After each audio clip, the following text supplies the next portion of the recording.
Now, the squad arrived at the stadium just a little while ago. No Gareth Southgate, George Boateng or Lee Catamol, but they do have Yakubu, Hasselbank and Viduka. And between them, those three strikers have 46 goals this season. Some 1,400 fans have travelled to the northwest of Switzerland, right on the borders of France and Germany and on the banks of the River Rhine. Now, Basel is the second biggest city in the country, but in footballing terms, they only made it onto the map in recent years. And it's all thanks to this man, former Spurs boss Christian Gross, one of the select few to have been on the receiving end of Sir Alan Sugar's immortal words. You're fired. You're fired. You're fired. Does that sound familiar? Sometimes chairmen, important people can't tell you the truth face to face, and he told me, look, you're sacked. Can Steve McLaren step into Sir Alan Sugar's shoes and take a step nearer the semi-finals? It's FC Basel against Middlesbrough, exclusively live here on 5. Kick-off is in half an hour. Now, of course, nobody would dare give Pat Nevin this sack. He's with us as usual. Good evening, Pat. The question is tonight, I suppose, can Boro give Basel the bullet? Well, certainly Hasselbank, Viduka and Yakubu haven't been firing blanks so far this season. They've been in great form and they've become a bit of a specialist cup team, which they can be very happy about, because after the win against Bolton on Sunday, they can now relax a little bit in the league. I think they're just about safe now. And they've done the hard work so far. I mean, they have beat Roma, they have beat Stuttgart. They're actually on the cusp of something pretty special. And a lot of people said when that draw was made, oh, look how it's opened up for them, because they avoided the so-called big guns, didn't they? They avoided Sevilla, they avoided St. Petersburg, they avoided Schalke. But, you know, even if they get through here, though, going to Bucharest is never easy. Yeah, I mean, you get to the last stages of a European competition. It isn't going to be easy, and you don't expect it to be easy. But, you know, that's the side of the draw they want to be in. Remember Zenit, we saw them in 5 earlier this season, and I think they were a fairly decent team as well. But you have to be playing well, but they have to do it tonight. They've got the away game first. They'll be absolutely delighted with that. But, I mean, the fact that they had a game at the weekend where they let in 3 goals at home, but they were scoring the goals for fun. It's a great one to watch. Yeah, they certainly were. Well, it's time to get over to St. Jakob Park in Basel. Boro have already won in Switzerland this campaign, defeating Grasshoppers of Zurich in the group phase. John Barnes is joined tonight by a man who knows a thing or two about Swiss football, and they have all the team news.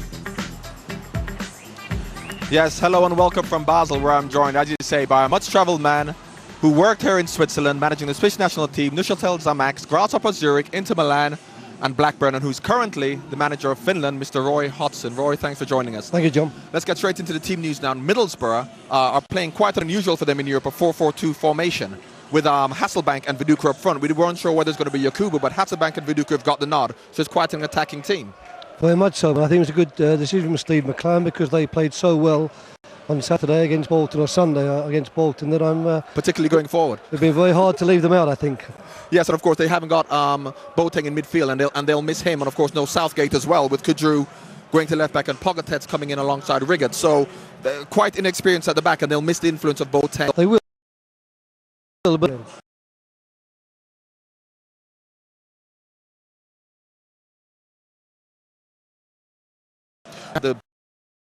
You really are in your corner, because I don't know much about these players. They get forward, they score quite a few goals, and they're quite attacking. yeah, they play more of a 4-5-1 formation, I suppose, than a 4-4-2 formation, but Petric is really an out-and-out striker, and he drops in behind Eduardo. But the last time I saw them play, they were good down the flanks with Sierkowski and Degen. They did an excellent job. But you said Zani is quite inexperienced, so you expect some joy from Downing and Kutcher down their left side. He was a young player at Grasshoppers when I was there. He played in the first team. He was a sort of nervous type of lad then, but of course I'm going back 6 years, so maybe a lot's changed in that time. Perhaps I'm being unkind to him. And Eduardo is the one who they really rely on to score the goals. Yeah, he's the man who's the goal scorer, but Delgado, I think, chips in with a few. Okay, well, thanks very much for now. Well, that's all the team news from over in Switzerland, so back to you boys in the studio. Yeah, thanks very much indeed, John. And I know you were at the Middlesbrough-Bolton game over the weekend, Pat, and you said, yeah, great to see Middlesbrough going forward. They look really exciting. Not so good at the other end of the thing, and Southgate is going to be missed tonight. He's always missed. He's the most important player in that team for me. So, yeah, he will be missed. And I'm slightly surprised that it went for a 4-4-2, because on Sunday they tried the 3 at the back just to get a little bit more security. But it absolutely didn't work at all. So I think they're going to put a lot of concentration in getting an away goal tonight. And we've got Hasselbank and Viduka up front, and both of them in great form. We saw the little bit at the start there, Matt Viduka coming off the coach. Didn't he? Look relaxed. Very relaxed, fantastic. He looked ready to right go. up for it. So that's a great thing, and great form. And I think Hasselbank's in good form. particularly enjoys this competition. And isn't it great to have someone like Yakubu on the bench to come on if you've got a problem or if you do need to try and get something? I mean, he's got an embarrassment of riches up front, McLaren. Yeah, we can be very positive with them. I think they've learned how to play in Europe. It's been a good education, this UEFA Cup for them, particularly against Roma. When you come up against Roma, we thought, this is the real thing now. We're actually going to have a tough game there. But I think, tactically, I think Steve McLaren got it right. And when they got their opportunities, I mean, that was, shall we say, clever. He took the hit. I mean, he took the hit, and that's acceptable. And what a confident, comfortable penalty there. And as you say, the centre forwards are all in. Yakubu is on target. Jimmy, when he's given half a chance at the moment. I thought Jimmy Floyd Hasselbank worked harder on Sunday afternoon than I have seen him at any point in his career. Now, he'll have to do that again because they will be expected to create something between the two of them tonight. And I think they're capable. Important down, someone we haven't mentioned yet. He has to go up the line and give them some ammunition. And coming back from his injuries, he's not been 100% yet. This is a good night to turn it on. Tough place to go, though, isn't it? I mean, everyone's saying, oh, yeah, Basel, that's the draw we wanted. They haven't lost at home in a long, long time now.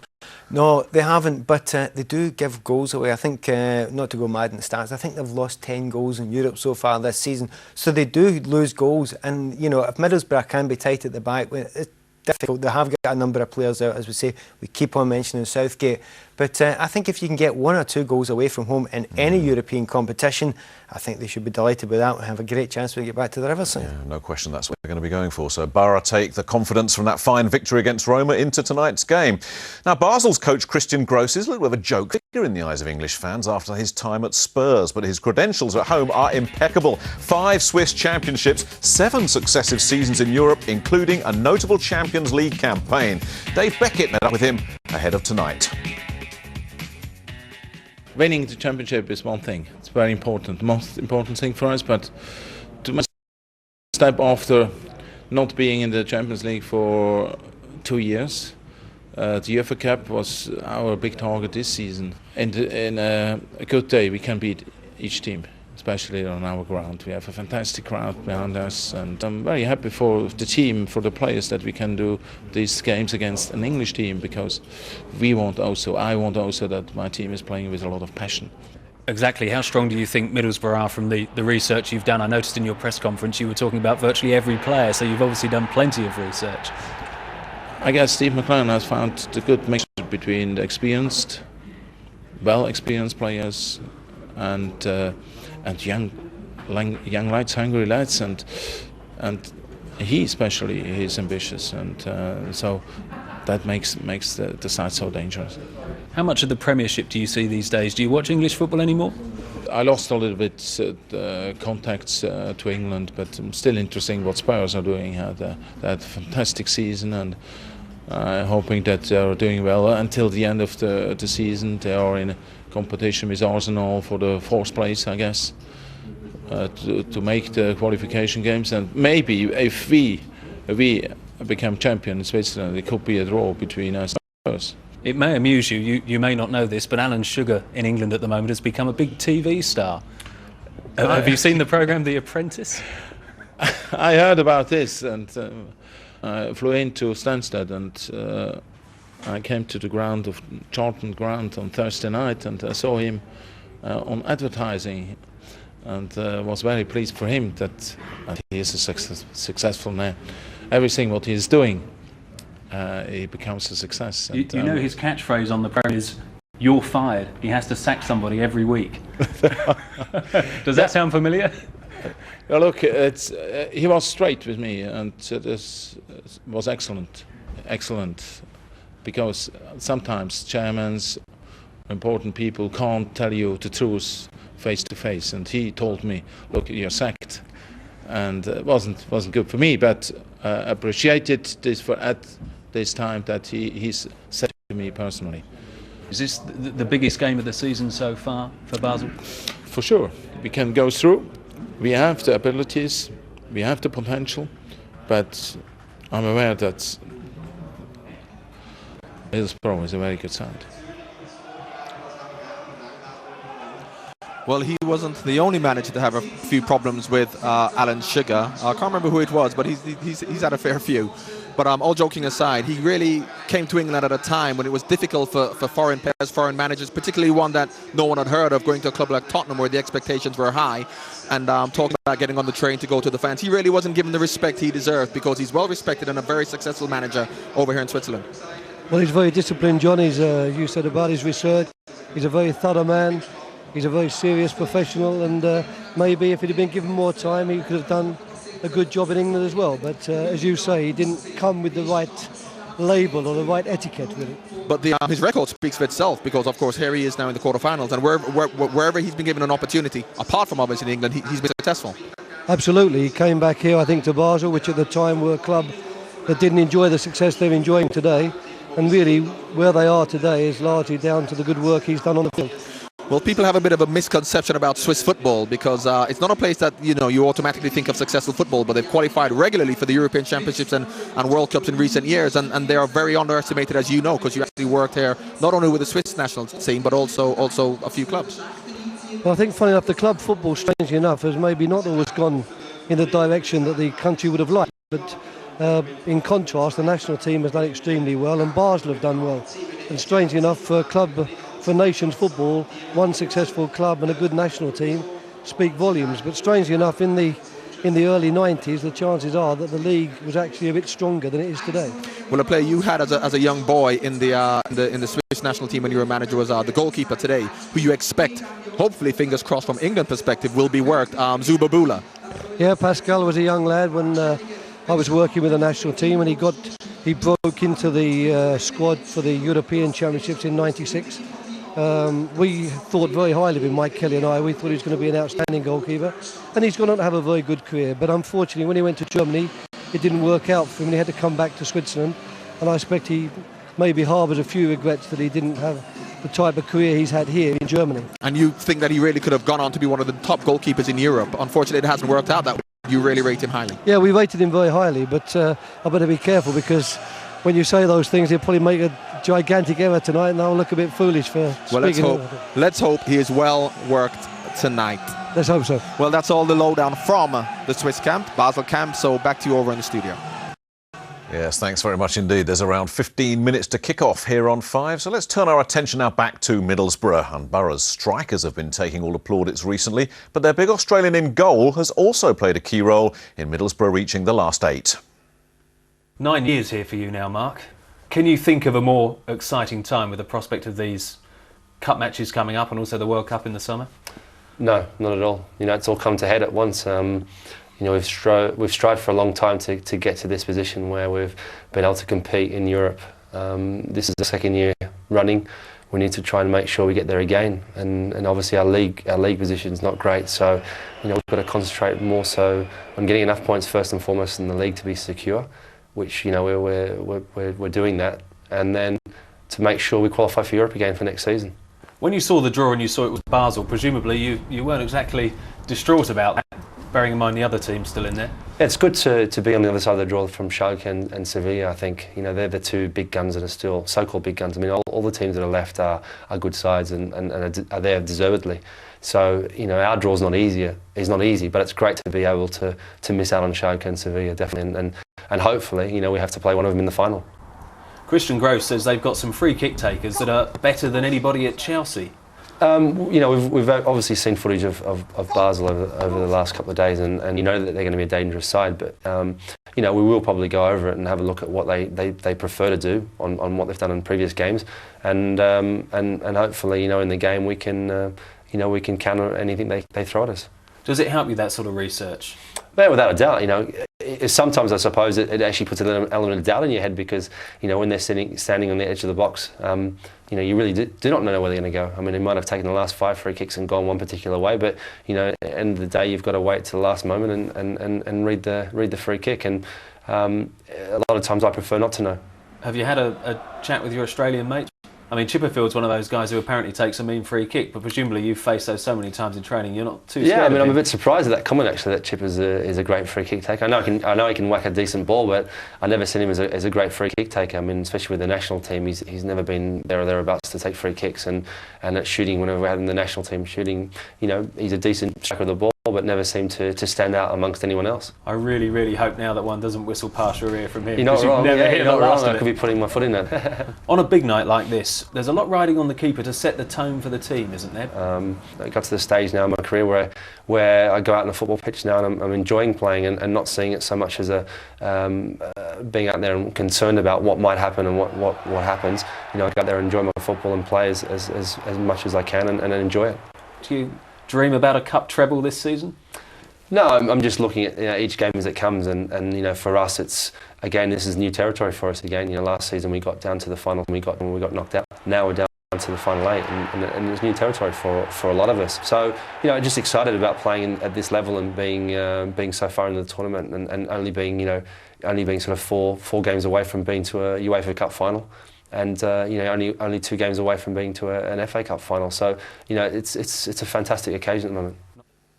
Yeah, and the keeper does set the tone on a night like this, doesn't he, Pat? And we know with Mark Schwarzer, when he's good, he's genuinely world class, as good as there is out there. But he does drop the odd clanger once in a while. I think he's had a strange season. I think he started off well and then had this little bit in the middle where he was dropping things, he was trying to punch things, he was flapping at things, and his mistakes were all being punished. And then there was a transfer request, but he's actually come out of the other side of that now. He's back and happy with the manager just now, and he's playing well. And even though he lost 3 goals at the weekend there, none were his fault, and I think he looked very, very good. I think they're pretty slippy conditions, as we can see over there. The ball's skidding off the surface, so I think he is going to be have to be lively. And they are a good team. Basel are a good team going forward. They will create chances, and without a settled centre-back pairing in front of you, I think that's something that will be, well, it adds to the importance of the game for him. Absolutely, and we're going back to the Southgate situation, and I guess temperamentally speaking, the polar opposite of Gareth Southgate is the fellow that's going to be filling his boots tonight, old Pogačar. He can be a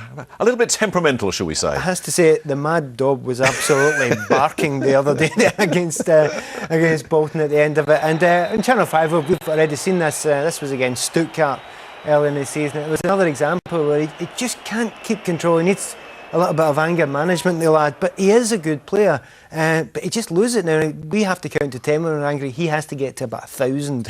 But and even then he's still fuming, yeah. Absolutely. But he is a good player. He is a strong player as well. He attacks the ball well, particularly from corners when he's going forward. So, yeah, he's an important player for the team, but he has to be concentrated, which is always the way in Europe. But they have generally managed to do that so far in Europe this season, but he has to keep the head all the way through this game. Because if he starts flying in, like we saw against Stuttgart, I mean, we're going to start seeing some cards, and Middlesbrough can't afford to go down to 10 men. Yeah, I would actually say that's the biggest fear just now, unless he's actually managed to get it all out of his system earlier on in the week, which has possibly been the case, but it will have been impressed on him by the manager that he has to make sure he keeps himself calm. But as I keep on saying again, he is a good player. He's naturally left-sided, which is good to have a little bit of balance in there. And Ehiog not being playing as well, there's a little bit of power missing. So, yeah, he's going to be important. Yeah, certainly is, no question about it. Well, the atmosphere is building up very nicely in Switzerland. It's a tight atmospheric stadium. It's a bit more like Ayresome Park than the Riverside, if you ever went to Ayresome Park.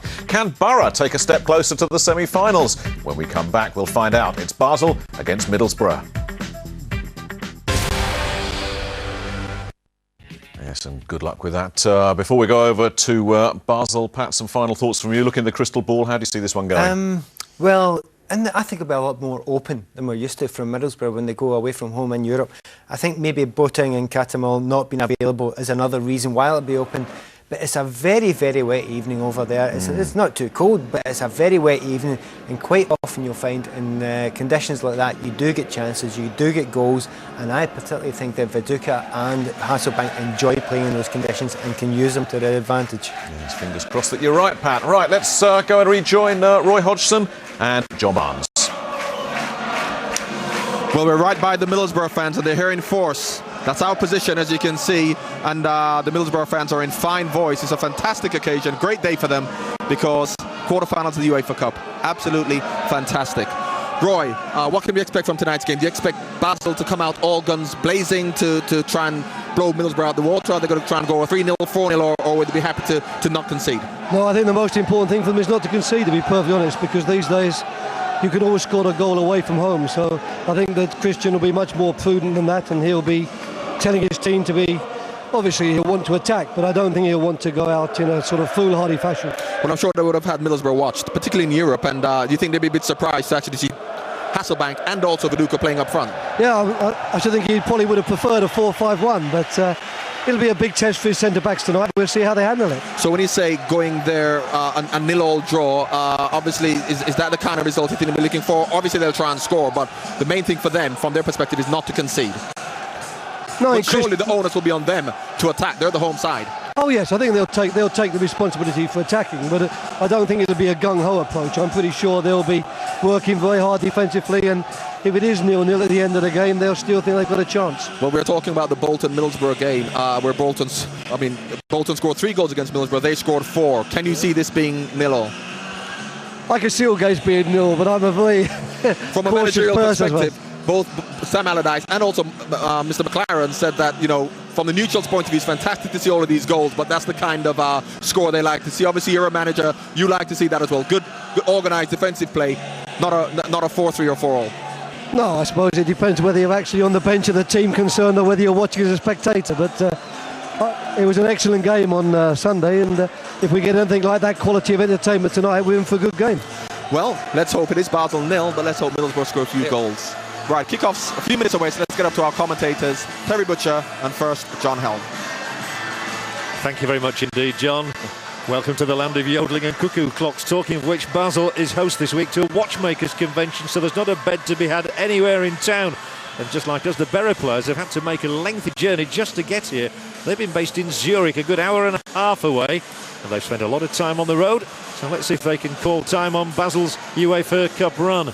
And here are Basel in blue and red, their traditional colours. And great similarities, Terry, about these two sides, in that both have been in existence for getting on for 130 years and are now starting to make an impact in Europe. Well, they're now attracting top-class players as well, because you know, Basel obviously winning the Swiss League year in, year out. They've got a great reputation in Europe as well now, and obviously Middlesbrough are building that up as well. It's their second season in Europe, made a good impact last season, and obviously an even greater one now. Would it be fair to say that Swiss football is perhaps underrated? The team has just qualified the national team for the World Cup finals. Here are Basel making an impact in the UEFA Cup, and I saw the Swiss national side beating Scotland the other week at Hampden, and they were very impressive. Yeah, they've got a lot of confidence, having gone to Turkey and obviously beaten Turkey over 2 legs. A lot of the Swiss fans as well are very optimistic. I think 83% of 7,000 Basel fans, when asked, said that they're very confident that their team would go through and beat Middlesbrough. So it's a great passage through, great spectacle as well. Look at that, fantastic there. Not a nice word in there, of course, but the message is there that the Middlesbrough team have come here in a very daunting arena, because teams coming here concede goals, and teams coming here, particularly from the British Isles as well, lose. Well, lousy weather in Switzerland, but a nice stadium, and this will be one of the venues for the next European Championships, of course, being staged in Switzerland and Austria. So what about the team news tonight? Well, let's first of all have a look at the side nominated by Steve McLaren. He's not averse to ringing the changes these days. His hand, though, forced somewhat by suspensions to George Boateng and Lee Catamol. He's accommodated that by changing the shape and bringing both Ray Parlour and Doriva into the engine room. No worries at all in attack, of course, just a question of having to tell one in-form striker he won't be playing from the start. It was Yakubu who got the dreaded news. So Jimmy Floyd, Hasselbank and Mark Viduka continue to be paired together, Terry. Yep, it's gone back to a 4-4-2, because I think that Steve McLaren wants to make it very, very solid in the middle of the park. Ray Parlour and Doriva won't get forward. They'll sit in front of a back 4. Like I say, 5 changes from the Bolton match, a change of system. But obviously Mendieta and Downing will get forward with Hasselbank and Viduka, and a full-back down that side. 5 will attack and 5 will defend, and they'll be going for that all-important away goal. Well, you only have to be told that Basel haven't lost a league game here for 3 years to realise the enormity of Boro's task. And this team scores plenty of goals as well. 90 already this season, including 21 in Europe. They've got a Brazilian striker, Eduardo, and a prolific Argentine midfielder, Matias Delgado. So it looks like being a pretty busy night for Riggots and Pogatetz in particular. Yeah, it's a very, very flexible system as well. 4-5-1, 4-3-3. There's some good players in this team, and they play together, of course, against Strasbourg. This is the team that played against Strasbourg and got through, having lost to Strasbourg earlier on in the competition. But Delgado and Petric gets forward, particularly Delgado, 6 goals in this competition. Eduardo up front is Brazilian. Degen has already got 3 goals as well, but it's at the back that they have 2 very important stoppers there. Smiljanic and Majstorovic, they're the 2 that have got to really handle Hasselbank and Viduka, because these 2, Hasselbank and Viduka, are very much in form. There's a massive incentive for the 2 sides here tonight. Middlesbrough being captained by Chris Riggots, by the way, in the absence of Gareth Southgate. The winners of this tie will meet either Steaua Bucharest or Rapid Bucharest, who are playing currently, actually, their game in Romania. And I know some of these Boro lads, you can pick them out somehow in the crowd, can't you? They actually fancy going all the way to the final. Well, it's not that warm out here in Basel, I can assure them of that. And as the rain's tipping down, you can just sit on the back of the referee there, because the pitch is not in good condition. I think Roy Hodgson indicated that before. It's very wet, it's very bumpy, and you know, we'll have to see who makes the first mistake. The referee is from Torino, not too far away really, Roberto Rossetti. Jimmy Floyd Hasselbank, currently in a terrific seam of form. He had a 34th birthday on Monday, but he's one of those strikers who seems to have got better with age, and he's always had a capacity for scoring. One of half a dozen Australians out here today, Mark Schwarzer. There's loads of Australians, some on the bench as well, but obviously Viduka up front, Schwarzer. You can just see the conditions there, the water just on the pitch, but Viduka we saw coming off the bus, was very, very calm and collected. Middlesbrough wearing a very nice white kit. I think by the end of the night that'll be as black as the referees.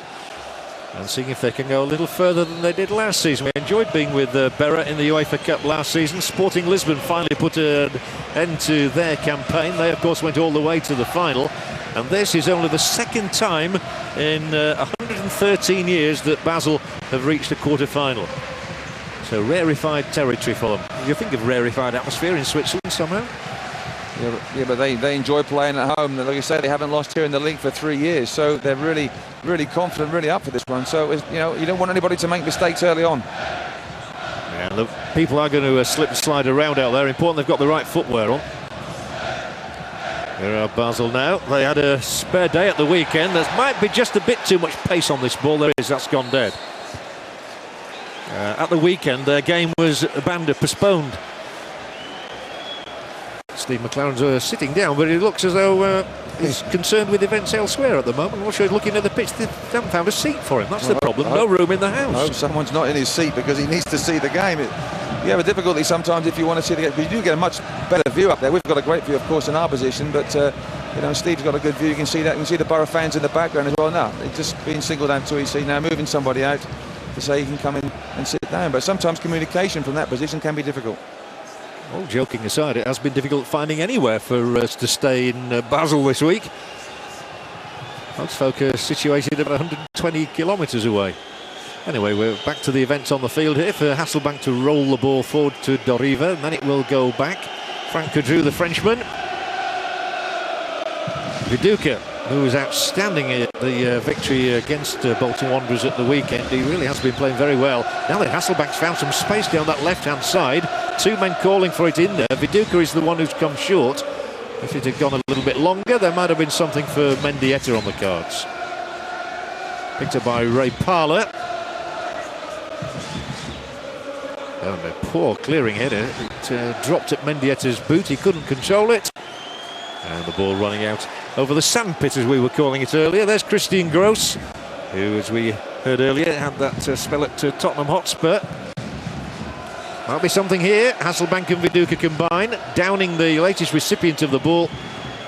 Can't quite find a way beyond the fullback Zani. But this is promising from Boro, and Coudreau is figuring here. Might be something for Viduka, a little bit too long for Hasselbank in the end. It was a good start for Middlesbrough. In the opening couple of minutes, they've really penned Basel back, and Basel just not quite getting used to the movement. Jimmy Floyd Hasselbank in particular moving out to the left hand. Good break from Coudreau. The ball going across the Basel box. No one at the far post to tap it in.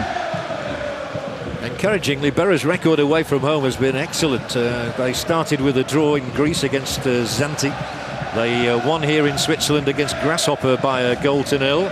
Got an excellent draw against AZ Alkmaar in Holland. Always a difficult place to go. They were last year's semi-finalists, and of course we saw them win in Stuttgart as well. So their only defeat on the road came in Roma, where they actually had a wonderful night because they went through. I think if you speak to the Middlesbrough fans, they're very confident that they will score away from home. They always seem to do that as well. So they'll play it very cagey. I'm sure both teams, at the moment you just see both teams just trying to test each other out, but it's wet conditions. It's going to get wetter, it's going to get more slippy as the game goes on, and obviously then we'll see 1 or 2 mistakes, 1 or 2 errors.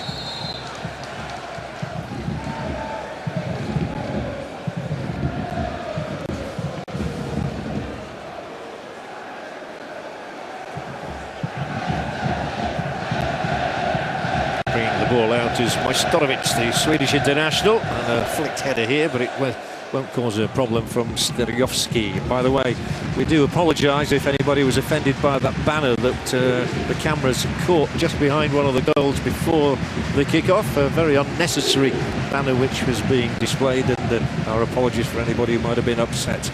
But we've had that banner removed from the stadium. You will not see it again.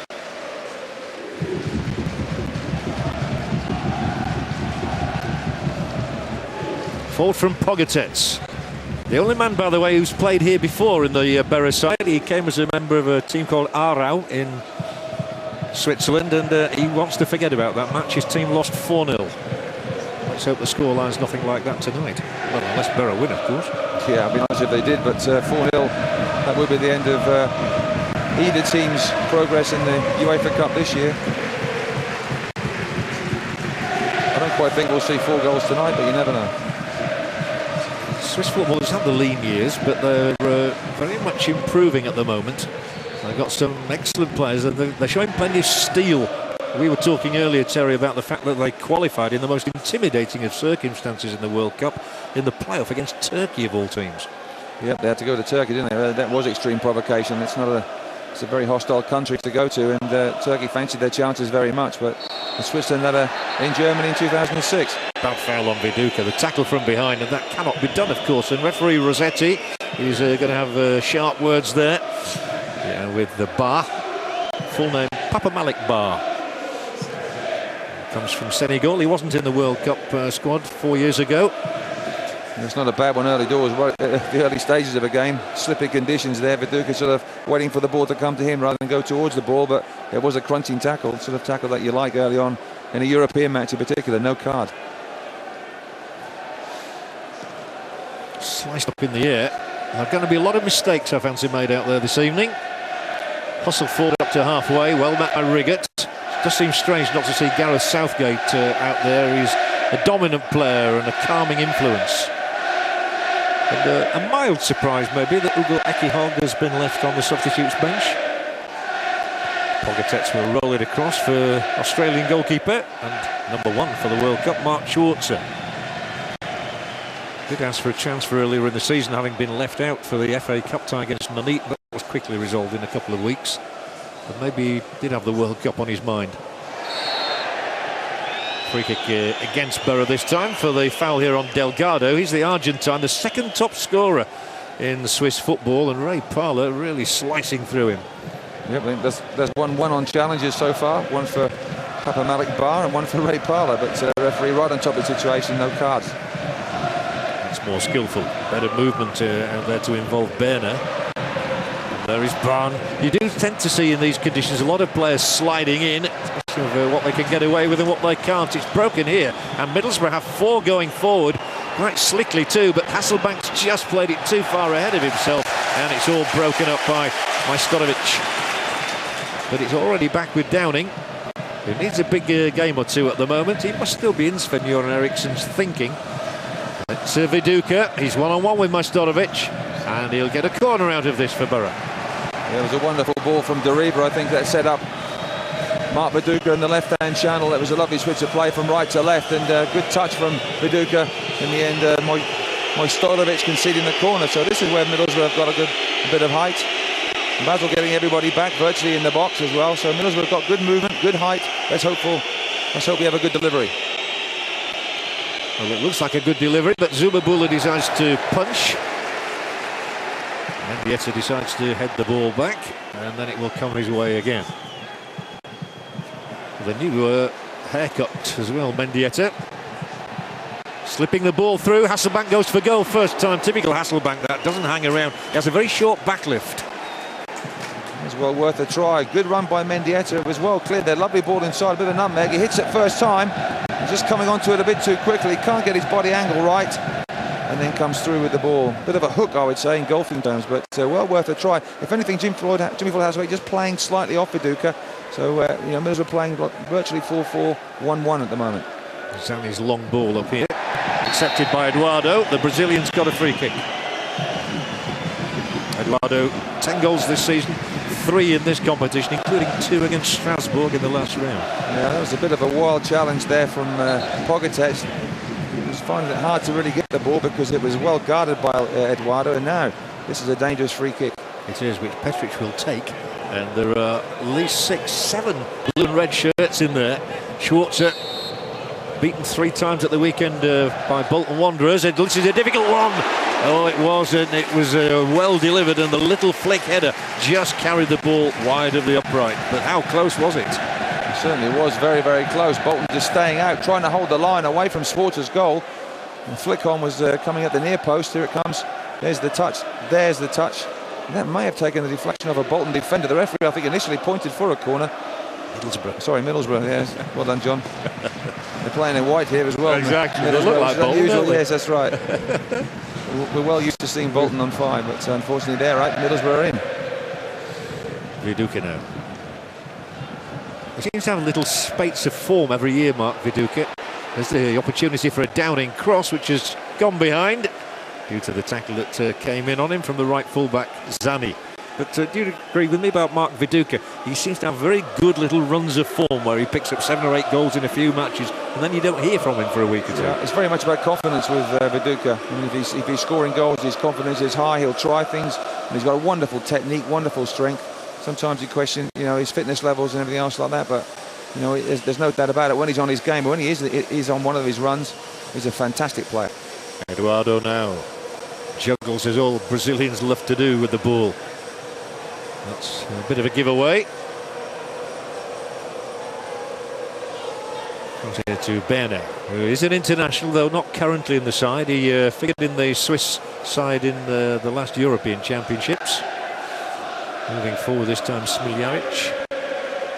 Huge ball punted over there, and Berne having to be on the metal. He's got through him, and here is Mark Schwarzer to claim this one without any difficulty whatsoever. Good 6'4" man, Mark Schwarzer. Well, we always want to hear your views. We're keen to get whatever you want to talk about on the Footballing Matters on 5. All you have to do is to text the number 888 with your comments. Don't forget to let us have your name and where you are. That number again for you for the text messages, 888. Zani now, signed from FC Thun, who nobody had ever heard of until they appeared in the Champions League this season. Now there's some work to be done. The ball is cut back. Mendieta just got to it in time. But then there's an enthusiastic win of the ball down there from Stirovski. They seem to have as many Croatian names as Australian names as Swiss names in this team. Stirovski, Majstorovic and Smiljanic. There's one language that they understand, and that's football, because they are a good passing team. They do knock the ball about, and particularly Delgado getting down the right-hand side there about 2 or 3 minutes ago, whipping a cross in that Schwarzer took comfortably. That's what Middlesbrough don't want to see, is Delgado having the ball to his feet in advanced areas. Petric, danger again here. They are posing 1 or 2 problems. There might be a shooting chance for Eduardo. There is. Schwarzer's got his angle right. Eduardo spun on it, but it was not a problem for Mark Schwarzer. That's a great run down the right-hand side by Degen, pulls the ball back here. Eduardo just turns, hits it with his left foot. Comfortable save for Schwarzer, but he just found a bit of space there. Did Eduardo, the shot on target, but straight at Schwarzer. I think it was a good job Riggots didn't get his head to that. He sort of ducked into it, tried to get a touch on it, and he might have sent it wide to Schwarzer had he done so. Yeah, we've all seen those go in as well, but on this occasion it was straight down Schwarzer's throat. But there's some good play here. Both teams just starting to get hold of the ball and have a go at each other. Yeah, Petric looks lively to me. I think Degen on the right-hand side, he's just getting the running of Kadru, just going inside and outside. His movement's very good. You look at the front 3 for Basel, they've got good movement, good skillful players. Viduka hammered from behind, but no complaints from the big Australian. And here again we see this fluent movement from Basel. Certainly not afraid to have a go, but that's a very strange ball. It was neither a shot nor a pass, really. It went into no man's land. I think he's just trying to find Stajovski on the far side, on the left wing. He saw the overlap. He saw Stajovski make the run inside Parnaby and decided to switch the play. But if you miss a pass here and miss a target by about 2 or 3 yards, the ball's going to squirt off this surface because it's very, very, very wet. Good run again. Here's the first-time pass. And it goes out then for a goal kick, I think it does in the end.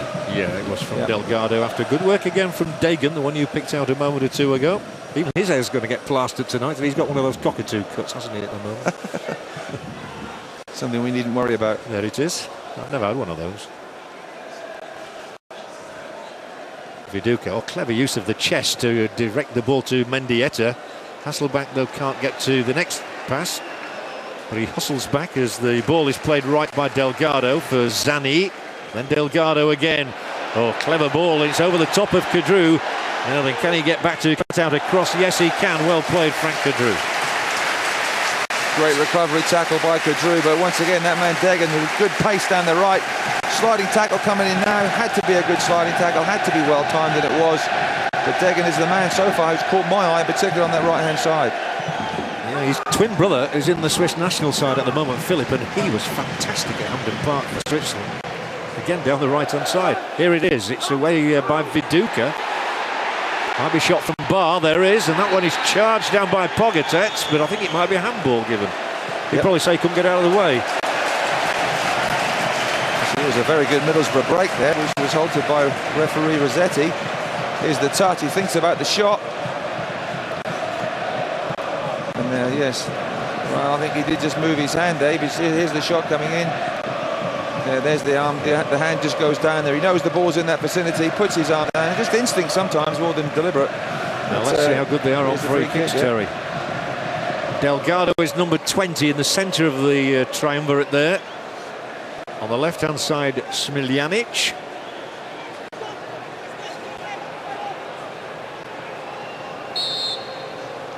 And it's off the wall, but yeah, Schwartz won't be troubled. The wall did its job, as they say. I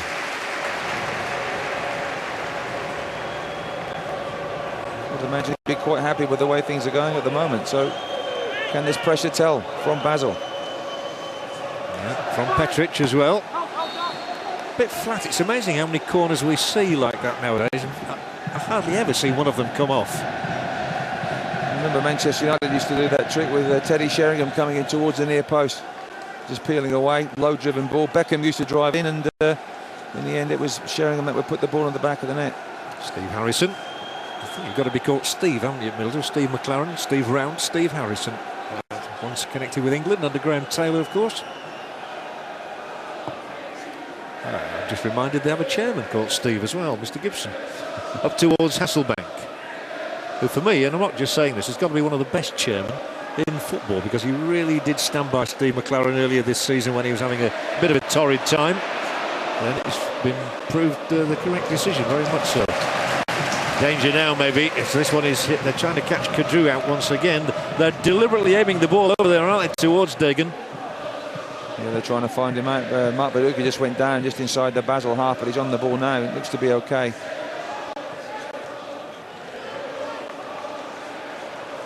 Picked out by Berner, who apparently has not been in the best of form recently, but he's looking reasonably sharp here, and he was caught by Parnaby, and that's going to be a free kick. Yeah, Mark Viduka just on the halfway line. He's just inside the Middlesbrough half. There he is there. He's rolled down his right sock. I wonder if he got a knock. You just see it there. Yeah, he must have got a bit of a knock in there. Yeah, there he is there. The physio. Papa Malik Bar just lunging in, trying to win the ball back and making contact with Mark Viduka, but I'm sure that he'll run it off. Majstorovic, who looks a tough cookie to me, the centre-half, the Swedish international. But Borough started well. The one thing you don't want to do in these sort of matches is concede early, and they've not done that. Viduka's trying to feed Hasselbank through here. There could be a corner from this. Zubabu has to react very promptly. Yeah, and an apology from Majstorovic. He gave Zubi, not Zubi Zareta, by the way. That was a great name, wasn't it? Zubi Zareta, as they call it in Spain. This is Zubabula. He's been around a long time, as Roy Hodgin was saying, 35 years of age, the goalkeeper.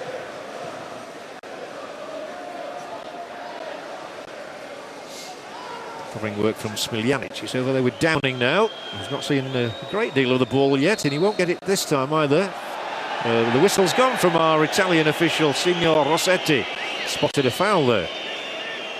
Yeah, I think it was a block. It was a good one too. Steve McLaren Middlesbrough just settled the game down a little bit. The last 5 or 6 minutes has really been all Basel, but Middlesbrough weathered the storm, weathered a couple of corners and free kicks. Now they've got a chance to put their own free kick in the box as well. For which Riggott will be up, for which Hasselbank and Pogatetz are interested as well. Round about the penalty spot. A lot of blue and red around in there as well, though. Zubabula didn't come off his line. That's going to go dead, but I think if it had been a Basel man there, I'd have been slightly worried about the goalkeeper's immobility. Well, it's good movement. Riggots just goes in and then comes out, and in the end gets a free header. And an opportunity. Here he is, just left of the screen, just pulls away, gets the header, but he's going back. I think Pogatetz, if anything, I think it was Pogatetz or Kadru, got a bit of a touch on the ball before Riggots, but Riggots had a free header. Good movement in the box, good delivery. Now, Smiljanic, one of those curious statistics about Smiljanic. He played once for Yugoslavia in a full international, but because it was a friendly, it almost didn't count, and since then he's picked up 3 caps for Switzerland. Now then Mendieta. There's a big run on the far side from Downing, but Mendieta decides to go alone and probably wishes he hadn't done, because he loses out to Berner's tackle. And everybody's waiting for the whistle here. And it will come from the referee because there's been a foul on Eduardo. And Pogatetz just leaving his left foot in there. I think he might have just took the boot away from Eduardo's heel, but Eduardo back up, free kick. Petric. Delgado away very spectacularly by Kudru. The latest raid figures the right full-back, and the cross ain't bad either, but well taken. Schwarzer with anticipation as to where Zanis' cross was going to come. Yeah, it's a wonderful ball in here, but Schwarzer reads it well, comes in between his defenders. Riggots had it covered as well, but Basel seemed to have singled out, Kudru seemed to have singled out that left-back area for special attention. Yeah, very much so.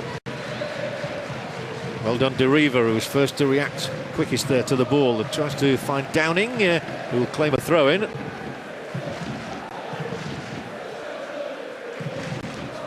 a good little contest all over the pitch, isn't there? Kudru in particular over there, he's got his work cut out with Degen, but he's got to try and take Degen back towards his own goal if he possibly can, and keep him in his own half. But there's a foul there. Well, that was clever play by Viduka. He was shielding the ball away from this fellow I keep referring to as a tough guy, Majstorovic, and he's got his arms all around him. Well, that's WWF or whatever they call it, the wrestling, isn't it? I think there's more like Twickenham there. He's definitely going to bring him down, Majstorovic. But this is shooting territory here. Jimmy Floyd Hasselbank on the ball. There's the wall from Basel. It's going to have to be a strong wall, because we've also got Kudru as well on there, left-footed. Viduka's out there. He scored in Rome, he scored in Zurich, and he scored in Stuttgart, did Jimmy Floyd Hasselbank. The 4th UEFA Cup goal is very much on his mind here now. It is through! Oh, flashes wide of the left-hand post, and from that reaction, it's an ooh, not far away, isn't it? It wasn't much of a run-up, to be fair to him, and you just see it here. Well, you can't see much, but I tell you what, he hits it really well. That's about 2 foot wide of the post, and Zubi wouldn't have got that. The next thing Zubi would have done would be to pick the ball out of the back of the net, because that was a good hit. Yeah, that's before he has a short backlift, Jimmy Floyd Hasselbank, and uses it to good effect. Gets plenty of power as well. But it swerved, didn't it? The ball really swerved. I did mention earlier that whoever wins this one goes to Bucharest next.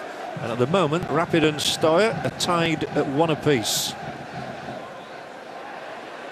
I don't know whether they were pleased about the way that one came out, but personally I'm glad it's not going to be an all-Romanian final. That would have been not what you really wanted from Eindhoven. That's where the final is, by the way, Eindhoven. Anyway, can't think about that just yet, especially as Mendieta's made a mistake. And it was covered very well. That might be a foul by Hasselbank, though. It is. And they'll have another opportunity at a set piece here. There was considerable danger in there just for a moment as Degan went to ground. It certainly was. There's the foul from Hasselbank on Papa Malik Bar, but early on Mendieta's header was back across goal and it almost resulted in a chance. Well defended by Middlesbrough, but now they have to defend this free kick. Dead centre, or slightly right of centre. Schwarzer claiming he wants 4. I think it looked like 4 in the wall. Touch of deja vu here, Terry. It's only about 5 minutes ago since we had an identical position. Petric took that one though. With his left foot, yeah. Yeah, with his left foot, but it looks more like this time it could be Delgado. And the wall's a little further away. Oh, and that's clever, and it's lined up, it's teed up brilliantly, and he warmed the palms of the goalkeeper, did Smiljanic. Yeah, well worked free kick here from the training ground. Delgado's going to hit it. No, he's not. Smiljanic is left-footed, strikes it really well, bit of a swerve on it. And that swerve, I think, makes Schwarzer just pat it down to make sure that he does get everything behind it. Strong wrists, comfortable save. It almost gave Mendieta a shave on the way through. They've got talent, this team. You can see how they've got such an impressive record at home. And that's another free kick for on Eduardo. He used to play for that gloriously named club Vasco da Gama. Yeah, wonderful skill there. He knows he's on the touchline. He's got to come inside. Here he goes inside. And it's Mendieta just leave the trailing leg. It's Chris Riggots across there, but there's the foul. But the front three have got excellent movement. They look a nicely balanced team, don't they? Anyway, Middlesbrough holding them at the moment. It is 0-0 here in St Jakob Park, which holds 33,000. Not quite full. And Smiljanic with the free kick. Rolled. They do think about these. Well met by Riggots though. And Viduka gets an important touch on the ball, as does Majstorovic. I think there was only one winner there, wasn't it? He was going to win that ball, and he certainly did. I'm not going to argue with him, no matter what he says. Yeah, Viduka, I wonder if he's just hobbling a little bit there, Viduka. Kudri just wasting a little bit of time, just letting things settle down, which is quite right in European football if he does that.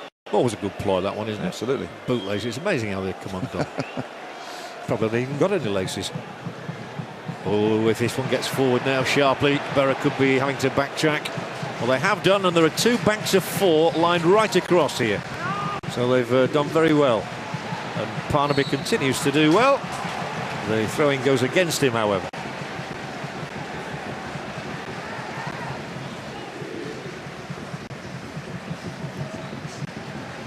Whacked away by that same player, Parnaby, who got his first UEFA Cup goal in Stuttgart.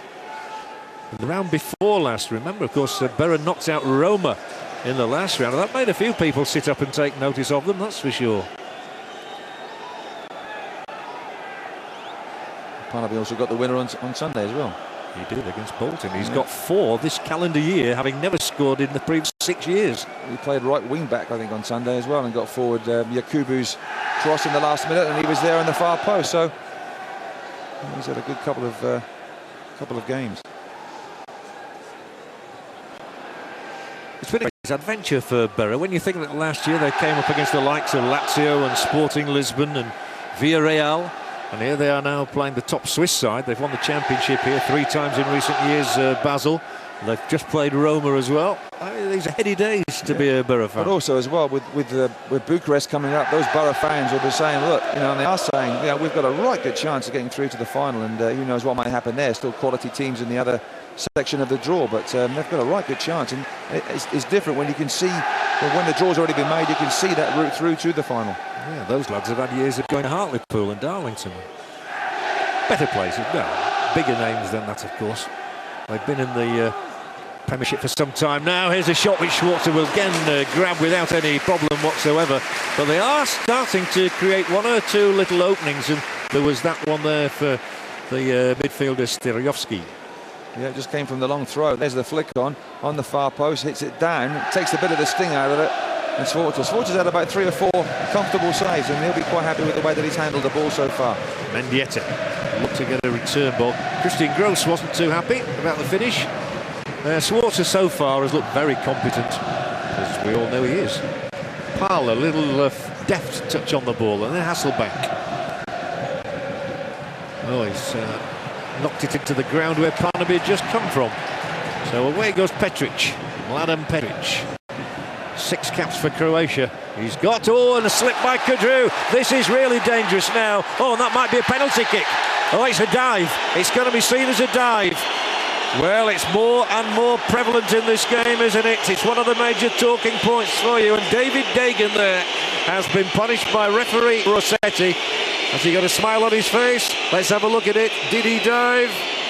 Terry Butcher? Yep, he definitely dived there because he sees Pogatet's coming in. Pogatet just stands there, and you see Dagan immediately as he goes down, looks across towards the referee, making no intention of getting the ball. If anything, in that situation, you've got to say he just touches it to the right-hand side. Pogatet can't touch him. He can't really tackle the ball. If he moves it to the right-hand side, he's got a chance of a shot on Sforza's goal. He's thinking about the penalty. He went down. The referee 100% right. Boro's hearts were in their mouths just a little while though. Whenever there was a situation like that, because the referee's got to get it right as well, and often, or sometimes they don't. Understandably, he's been the best player, Dagan, so far, I think, in the game. You would have thought when Drew missed the ball, you would have thought then that Dagan was favourite to possibly go on and score, or go on and have a shot at least. Just to confirm one thing for you, by the way, Dagan is not one of those worrying tonight. He's had one booking this season, that is all. There's only one player on each team who can't afford to be booked tonight. That's Rito Zani, the right fullback of Basel. And Emmanuel Pogatet is the other one out there who can't afford to get booked, because if he does, he's out of the second leg. I wonder what Pogatet was thinking then when Dagan came towards him, because Dagan went down, and you know, some referees may have given a penalty in those situations, and if they give a penalty, they may have to caution Pogatet as well. A couple of Boro substitutes warming up. On the bench, by the way, tonight they do have Yakubu, who's a great one to be able to call on, a man who's already got 19 goals this season. But there's no Massimo Macaroni. Originally, I think Steve McLaren was thinking of having Macaroni among his 7 substitutes. In the end, he's opted for young defender Andrew Taylor. This is another youngster making his way in the game. Downing. Oh, he was looking to pick out Hasselbank. The defender just got in the way. Boro haven't really created an opportunity for themselves as yet, apart from that one shot from Hasselbank early. Well, the one shot from Hasselbank and the free kick as well, but that's about it really from Middlesbrough. But they'll be quite content. It's 0-0. The one scare from Dagan when he went through, that was about it really. Couple of shots that I think Stojovski's had as well from the left-hand side, but they've all been straight at Sforza. It's been very comfortable so far. And we thought this might be the case. Bit of a chess match going on till it probably opens up in the second half. Yeah, the words of Roy Hodgson before the game, it's very similar to those, Terry. We see a lot of first halves of matches that are very, very tight. Unless you get an early goal, that's the way they tend to pan out, and then things seem to liven up very much so after half-time. That's not a bad ball. And it's rolled in there. Oh, and a slip made, and the cross has to be put away this time. That was dangerous, and down this left side, Stojovski's done some good works. Just a misreading of the situation there. Chris Riggots there. Riggots, yeah. Yes, he wasn't punished. Trying to be a bit clever there. He knew it as well. Well cleared. Yeah, the old Warrior Ray Parlour. Yeah, years of experience with Arsenal, of course. Well, again, they've gone for that near post routine. Coming by across was Kudru. Quickly done. Punch from Swartz. He kept his concentration well, and now it's Mendieta, the Spanish international, who's blocked off, and that's bound to be a free kick for him. Mendieta, of course, has played in 2 Champions League finals, never mind the UEFA Cup. He played for Valencia in those 2 finals at the turn of the millennium. There's a wonderful punch from Swartz there coming through, got a good fist on it, punched the ball high and long outside his box, and Mendieta clearing it up well, and Middlesbrough just taking their time here, which is quite right as well. Over 30 minutes played of this match so far, so Middlesbrough will be quite content with the way things have gone. Beyond Hasselbank, not beyond Majstorovic. Downing backtracking. Parlo's doing a holding job in the middle alongside Doriva, Viduka. And then it's Mendieta who'll try his luck from here, and Zubabul has made a mistake almost. He's just done enough to get that ball over the top of his crossbar. Good thinking from Gaifka Mendieta though. Yeah, wonderful play by Middlesbrough as well. Lovely football. There's the shot, not much backlift, swerving as well. Zubi went to the right-hand side, had to check back to the left-hand side. We'll see the swerve now, we'll see the pace. There's the swerve, there's the dip. Gets a good hand to it for a corner. Would have been Mendietta's first UEFA Cup goal. Kudru's in there. Here's a header from Pogatetz. Too high. A chance created. Yeah, good bit of pressure as well from the corner. A couple of Middlesbrough headers on the edge of the box there, but much better. Good interplay as well. I like the downing up to, I think it was Viduka. Good layoff. And I'm sure that Christian Gross there will be saying one or two things to his defenders. We're not giving Viduka and Hasselbank, Downing and Mendieta much space in the future, because there's a couple of good shots now gone in on Zubi Bulla's goal. We saw Christian Gross there, and he's written his name into folklore here in Basel, not just because of his achievements since he returned from England, but he also turned down a big job locally. And would you believe he was asked to replace a manager called Wolfgang Wolf, whose club was Wolfsburg? Where else could he manage? And Christian Gross said, no, I'm going to stay at Basel and win everything with them. Well, he is winning things with them, getting into the Champions League as well. Werder Bremen here in the first game, unfortunately lost away from him and lost on aggregate, but got a great pedigree now. Well taken again by Viduka with a long telescopic leg of Majstorovic. Still got to the ball. Well, they did score a goal late in the half at Stuttgart, if I remember rightly. Did Barrett? It would be quite nice if they were able to do the same again here against the champions of Switzerland, FC Basel. I want to say Basel every time, you know, like John Cleese. I'll try not to do.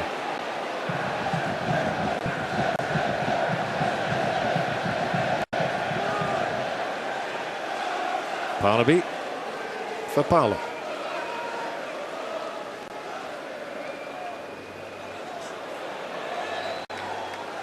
Doriva, and he looked up there and saw that Viduka had pulled away. That familiar style of his, he nonchalantly nudges the ball back to Kudru, and then it's with Doriva. It's come deep now, Viduka, and fits into Hasselbank here. Now, if he can get this one back, it'll be a corner. Viduka had made a run. Mendieta was round about the penalty spot as well. But the defence of Basel has done its job. Yep, wonderful play from Middlesbrough. Kept the ball for about 7, 8, 9 passes. I think the pass from Viduka slightly just a bit too long for Hasselbank to get a left foot shot in. But he's won a corner. Once again, we'll see if a Middlesbrough head can get on this ball. Yeah. Hasselbank comes towards the ball. Here's Kudru, who does get a few goals in a season. Frank Kudru. And he's got a couple away from home this year as well, at Birmingham and at West Ham. But that one went steepling into the fans. Yeah, once again, the fans obviously very wet there. It is very, very difficult conditions out there, but Kudru got up well on the corner. And I think Steve McLaren will be quite pleased with the way that Middlesbrough are making contact with a lot of these deliveries into the box. Schwartz's saves so far have been pretty routine ones. Not been truly extended. But there'll be a free kick now. They've kept Dagan quiet in the last few minutes, the player that you earmarked in the early minutes, Terry. Yeah, but Petric has got the free kick now. He'll be over on that right-hand side. There's Dagan. He's gone in the box. He's a pretty tall character as well. Yeah, and Majstorovic has come in. 1, 2, 3, 4, 5, 6, 7 Basel players, all strung across the line. And Schwarzer, it was delivered with some pace. It certainly was. Good movement as well here. Middlesbrough line broken there. Majstorovic was just in on the goalkeeper, but Schwarzer watched it all away. Comfortable take again. Viduka, comfortable take from him. And a switch of the pass to Downing. Hasselbank's the one out wide now. Doriva. Lovely layoff from Viduka. Downing might try his luck. He thought about it. Now he's decided to go on the outside. He's got to pull this one back, and he does do that. But Bar's in the right place at the right time for Basel. Yeah, very encouraging for Middlesbrough and for Steve McLaren. Good run by Downing there. He's faced with 2 defenders. I think he was going to hit it early on. Got a bobble. Took 2 defenders on. The cross well swept away by Bar. But very encouraging from Stuart Downing's point of view. Not seen a shot of Sven in the crowd yet. He must be here, surely. It always seems to be, doesn't he? Just eludes Mendieta, this one. Well read by Riggots, and definitely no foul, was there? Well, the foul was on Riggots by Eduardo, according to the referee. That's an interesting one. I was watching Riggots coming steaming in. Well, that's an interesting decision. No, I think Eduardo was just trying to lean into Riggots. Riggots was always going to win that ball. He was always going to play it first time. Eduardo leaned into him, and the foul was right. Every now and again, Viduka just manages to turn Majstorovic. He's only got to do it once, and Boro might have one away goal. Preferably on the edge of the box. That's where you want the ball up to Viduka, on the edge of the box. He's very strong there, either to shoot himself or lay off to support players coming through.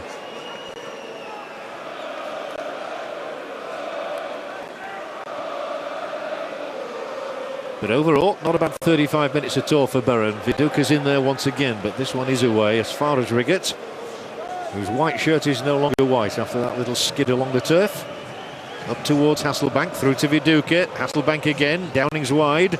There is chances here. Mendietta's on the edge of the area if there's a good delivery from the young winger, and it's a great delivery. Just too difficult an angle for Hasselbank.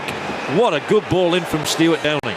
Yeah, wonderful play from the right-hand side. There's the ball in, and Hasselbank can't get up early enough to guide the ball back across. It's a wonderful play here from Downing. Wonderful wing play. What a ball that is. Keeper can't come. There's Hasselbank. If it got up probably just a bit earlier, might be able to have guided the ball back, but it was a wonderful ball. If anything, there was just a bit too much pace on it, but you can't do much more, Stuart Downing, then to put the ball into an area like that. Still then, Basel 0, Middlesbrough 0. And Downey's got another opportunity to get forward here for Boro. One of a crop of excellent youngsters, and that's not an excellent challenge. This referee surely is going to show yellow, he is. And I'd have had a bet, I think, on Mr. Majstorovic getting the first card. He's got a bit to say about it to Signor Rossetti, but he's the second card for Basel. Deggan having been the first for that dive earlier. I'm sure you want to talk about that in your text messages. The Deggan dive. There should be a duck and dive, shouldn't it? Well, certainly it wasn't a dive from Viduka. He certainly felt the challenge there. Majstorovic. The ball was there to be won, to be fair, but I just think it was just poor timing. Viduka saw the challenge, knew what was happening, didn't need treatment, rode it well. Now Majstorovic under a bit of pressure with the yellow card. As a member of the centre-halves union, I think sometimes your looks, I don't mean you personally, if you look a bit intimidating, you might pick up a card. Now this looks intimidating to me because they've got plenty of people forward here. It might be difficult though, however, for the man in the possession at the moment, who is Staryovski. And that's gone out. That went out.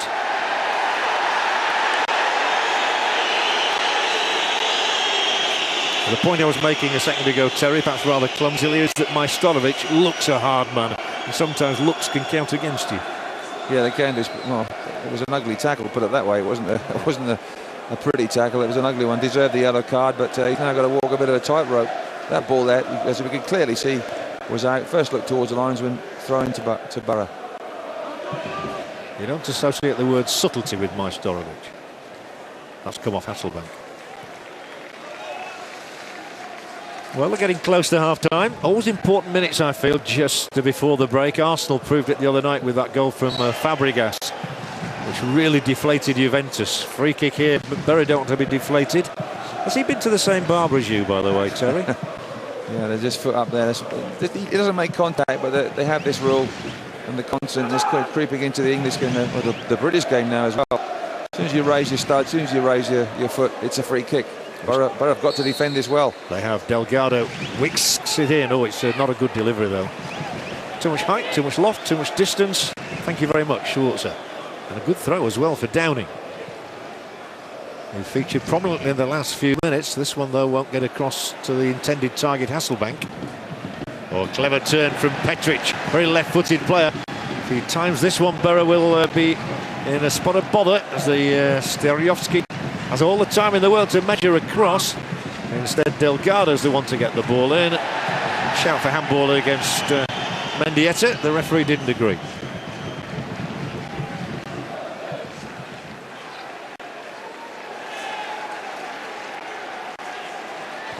Delgado! What a goal from the Argentinian. It took Mark Schwarzer totally by surprise. And what a time for Basel to score here in the St Jakob Park. They are on their feet around here because the Argentinian Argentinian with 21 goals to his name, 7 now in the UEFA Cup, has made the vital breakthrough just before half-time. His name, Matías Delgado. What a wicked bounce that was off the surface there. He hits this really well, does Delgado. The conditions play a lot in this, because look at that, it kicks up off a length. Freddie Flintoff would have been proud of that one. Here's the shot, he hits it early. Schwarzer can't get his feet right, just dives. The ball's in the back of the net. I think you see Chris Riggots just get out of the way of this. He just gets out of the way of it there, ducks, and it bounces up. Schwarzer can't see where the flight of the ball is, knows the ball's in the vicinity, can't move his feet. The ball kicks up off a good length as well in the back of the net. I suppose you have to say, if you don't shoot, you don't score. Well, all the credit to him for that. I was just going to say that, Terry. Here they come, though. Hasselbank for Boro at the other end of the field very quickly. We'll see if Middlesbrough can hit back before the break now. Ironic, though, we were just talking about the psychological effect of getting a goal before half-time. Unbelievable. As soon as he hit that shot, it goes in the back of the net. I'm thinking, John Helm just said a really wise thing there, that the minutes just before half-time, see it out. Middlesbrough just got to see it out, make sure they don't concede, and all of a sudden a goal out of nothing. Schwarzer there, I couldn't think he had much to do with it. A lot of people may say he's at blame for that, but Chris Riggots ducks out of the way. He doesn't see the shot, he doesn't see the flight of the ball, and particularly off this bobbly pitch, this wet pitch, it kicks up and it's in the back of the net. And it's Basel 1, Middlesbrough 0. And Boro had done so well until then, really. They'd restricted Basel to, well, pretty meek efforts, really, to be fair. Long-range shots. Schwarzer hadn't had a brilliant save to make at all. He was caught out. He was caught on the hop just a little bit, but all the credit does go to Delgado for taking it on. Absolutely. I mean, if you don't shoot, you don't score. But he hits it early. He doesn't wait for the perfect opportunity. He hits it early, and Basel are rampant now. They're in bother now. They really are. And Schwarzer caught in 2 minds. It's 2, and the scorer of the second goal is David Deggan. 2 in 2 minutes for Basel, who have come to life here just before the break. And Middlesbrough really have to keep their composure now. They're on the rack here in Switzerland. Deggan adds to Delgado's strike, and it's Basel 2, Boro 0. Well, Middlesbrough fans can't believe it. Things were going so well 2 or 3 minutes ago. There's the man Deggan, who has caused Middlesbrough problems. Here's the ball inside. There's the ball inside. And it's Eduardo plays the ball inside. 1-on-1. Schwarzer goes down to his right too early. Doesn't stand up. Great poise here. He thinks about one thing only. Good strike on the target. It's on target. So I'll be disappointed with Schwarzer there. He knows himself he should have stood up. There's the half-time whistle. Middlesbrough can't believe it. And now we know how FC Basel have scored 92 goals this season. We did warn you, they always score goals, but then so did Boro. Let's not give up on them. They get goals away from home in Europe as well. But without doubt, the game has turned dramatically in the last 3 minutes of the half, with strikes from Delgado and from Deggan.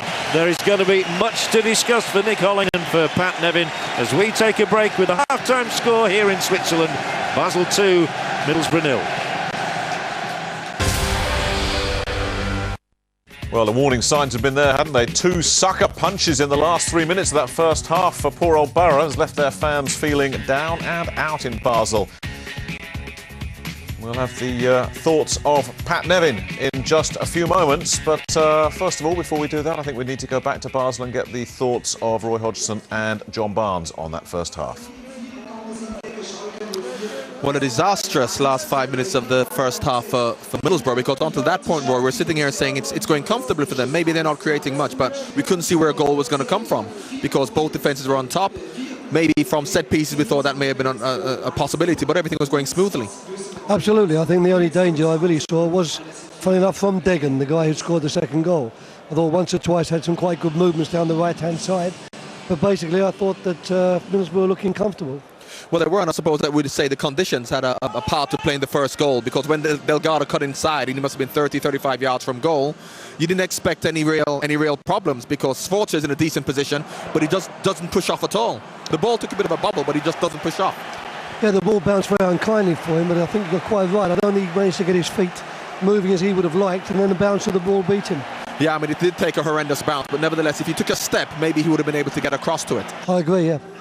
And of course, 1-0 is bad enough. Going into half-time, you'd expect Steve McLaren to say, okay, we're 1 down, but we can get back into this game. And then just before half-time, the second goal, and Degan, who really you considered, who thought was the best player in the first half of Basel, scored the goal. Yeah, once again, I think that Marsh Forster thinks he's going to hit the ball to the far post, and he beats him at the near post, but it's a fine piece of play by the lad once again. And he was the one who we were talking about early on, being down the right-hand side. It was the most industrious player for Basel, and it's a good finish, although Sparta probably went down a bit early. Yeah, I think he's actually seen him go down by the looks of it there. Watching it on TV, you don't see that in free play, but watching him there, I think he sees the goalkeeper go down, actually side-foots it past him at the near post. Well, while Middlesbrough didn't have many chances, we did expect them to create problems, particularly from crosses on free kicks. And this is Jimmy's free kick, which flashed wide, and this is where we thought they could be quite dangerous, although it didn't test the goalkeeper. And secondly, this is a good bit of play, and once again, another long shot from Mendieta. Yeah, that ball moves in the air. I think that's a good save from Zubabullah, because it definitely moves back across him, but he moves his feet quite well, and that's a marvellous striker goal. Well, what do you think would be necessary for the second half? For Middlesbrough, they're 2-0 down. What would they have to do to come out? Well, I think we've seen some good movements from them down the left-hand side with Stuart Downey. I think they've got to continue to exploit that. I think it was quite important that Hasselbank and Viduka play further upfield and, you know, get really pushed up against the two centre-backs. And then, of course, it's a question of having to push forward to get at least one goal back, because otherwise it's going to be a very tough task in Middlesbrough. Well, let's hope they can do it in the second half. Well, that's what we've made of the first half here. Let's see what Pat and Nick made of it in the studio. Yes, thanks very much indeed, John. I mean, you and I were sitting here, Pat, saying, boy, you know, apart from the theatricals, this Degan looks dangerous every time he gets the ball. And, you know, so it was no surprise when that goal came, because he was attacking that right side all through that first half. Yeah, right from the start, Degan. I mean, it reminds me in some ways of a little bit like Arjen Robben. But the pace that he's got here is actually quite incredible. I mean, there's just too much space there behind. They've got too close early on. And when he gets behind players, they're not going to catch them. No chance at all. So when that's happened to you early on in the game and it's become a problem, what you do is you make sure you don't go so close. Here we go again, he's far too close, and look at all that space he's got to go into. So away he goes again. He gets to the ball first because, as I say, like Arjen Robben, he is lightning and he gets the corner of it. But this is a simple give and go. This is ABC of football. Simple give and go and a dangerous ball in. Look at that. I mean, it's just playground, it's schoolboy stuff. And now that they've actually sorted out, he's got a bit of pace. They are now covering behind him, but they overcover now, and the easy cross comes in. So at this point, Middlesbrough have no idea whatsoever to do to deal with them. And if he gets any space, and there is a lot in there behind, but that's just a terrible defensive mistake. And he gets behind, Pogatetz gets himself slightly square, probably gets slightly lucky in the fact that I think it's a dive. But I'll tell you what, I've seen plenty of referees give that. But once he finally gets over in a little bit of free space later on in the game, I think we spotted this coming a mile away. Yeah. I think all the way through the first half, they looked pretty weak down the left-hand side. I think Kadru's been roasted, and I don't necessarily know if Downey's given them enough help so far. Well, they've got to give him some help, haven't they? Because otherwise it's all just going to be repeating itself in the second half. But when you said he reminds you of Robben there, I thought, Pat's going to be naughty here. I know what you were thinking. The dive. Yeah, I think this is a very tight one, actually, because you see it from one angle. Look at it here. Watch Pogatetz. Arms up. I don't want to touch him. And he's furious. From this angle, you still see arms up. There's a little bit of a brush there. But from this angle, left leg, I think Degan throws himself into it. I think it's a dive. I think the referee's called it right. And I'm delighted to see the yellow card coming out. But and I'm delighted. That's exactly what we want to see from UEFA. As soon as you start doing that, we won't see Degan go down again. There's no chance he'll go down again. But then again, he didn't need to go down when he got that opportunity afterwards. He's a good player. He's absolutely lightning, and he can finish as well. He used to be a striker. Yeah, absolutely right. Well, Middlesbrough with plenty of work to do. We're going to take a short break. Back with the second half from Basel in just a couple of moments.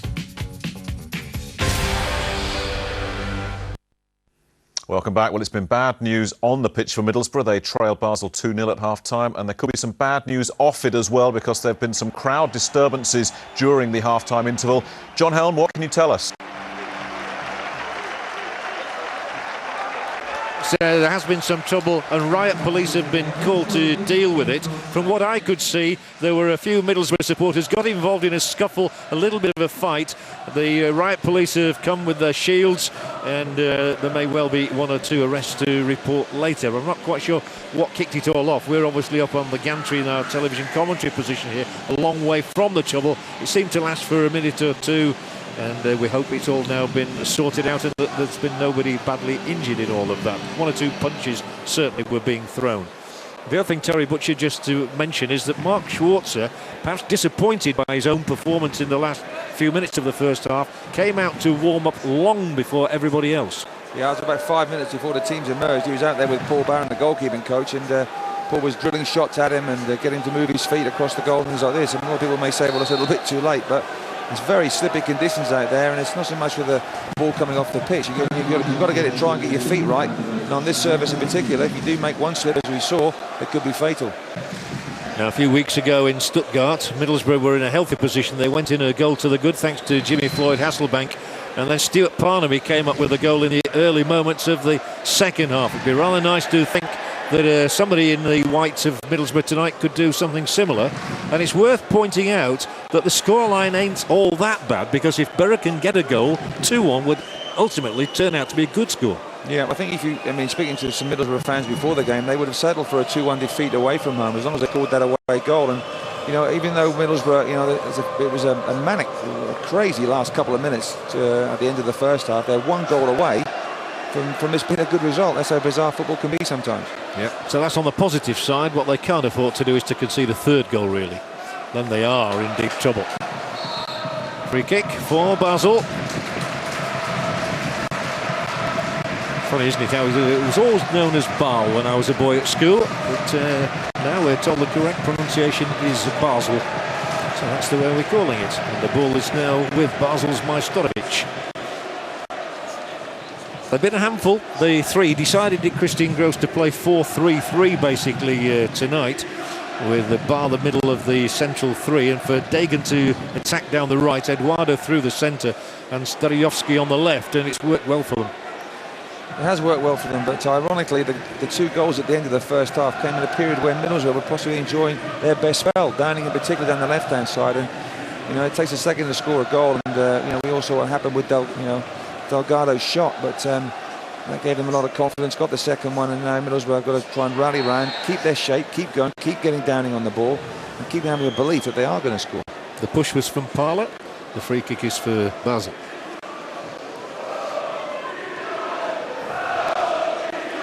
He brushed the Basel player aside. And moving on. And moving on, as Stuart Downing attempts to do. Then Kudru. That's a free kick for Middlesbrough.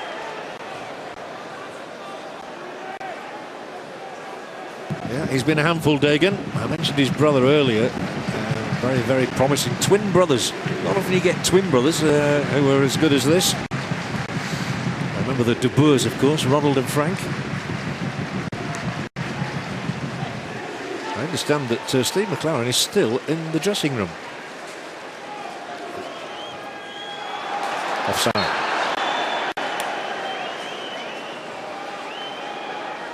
We can only conjecture why he's still in the dressing room, with the game moving into about the 3rd minute of the second half. There's the man who really turned the game, Delgado, with that ambitious strike from 30 yards, but what a profitable one it was. Surely haven't seen the last of his shots on goal in this match. It did take a wicked kick, didn't it? Chris Riggots ducked out of the way. That's a wonderful. I think you described it as a bouncer, didn't you, almost? Yeah. Well, in cricket it would be unplayable, wouldn't it? It rose off. I think it was a big divot just outside the 6-yard line. It just rose off that. Even if Schwarzer got across to it. Kadru's got a great ball in here, and Hasselbank's got his header through as well. Acrobatics from Zubabula to keep it out. Hasselbank with his terrific scoring record away, in particular in Europe this season. On the end of this one, it's a quick piece of thinking. Came at him quickly as well. Yeah, it was a wonderful header. He headed it down. Great cross from Kudru. Why Steve McLaren was still in the dressing room. He timed his run out onto the pitch to perfection to see that header from Jimmy Floyd Hasselbank. There he is. Yep. He'll be pleased with what he saw then. Now it's a corner. And it'd be nice to report a Boro goal for him to witness here as he makes his way along the touchline, Steve McLaren. Eduardo lunges to get his toe to the ball, and he did do, which is why it's going to be Boro's throw. The two Brazilians there together. I noticed them going off arm in arm, De Riva and Eduardo. I don't think either will be involved in the World Cup finals, but they are both Brazilian. They've got that many players to choose from. Incredible array of riches. This should be Boro's ball, and Kadru advances with it. He's very left-sided player, very left-footed Kadru. It now breaks to Parla, on to De Riva. De Riva will shoot, and he's only ever got one goal his entire Boro career, De Riva. And he was looking for goal number 2 there. And I think if Delgado can shoot and score from that distance, so can De Riva. But it does result in a corner. It's blocked. Second corner of the second half on the right-hand side. Yeah, I think shoot on sight is the right policy. Mendieta, corner kick. And off the bar, Riggots up front, and it flicked off the top of the Basel crossbar. Wonderful delivery this time, right-footed. There's the header, bang. Just rattles off the crossbar. You're only talking centimetres of a difference here. 3 or 4 centimetres lower, that's in the back of the net. But a wonderful delivery once again. It's a Middlesbrough player getting on the end of a corner. Oh, again, that would have been a wonderful time to score. Steve McLaren with a pained expression on his face there, a grimace. Unlucky Chris Riggots. He got a goal in the UEFA Cup, I remember, against Sporting Lisbon last year in that 3-2 defeat up at the Riverside. Viduka. One thing about Boro, they do score a lot of goals, and so they do have plenty of hope still here. A lot of time left in this tie overall. Mendieta.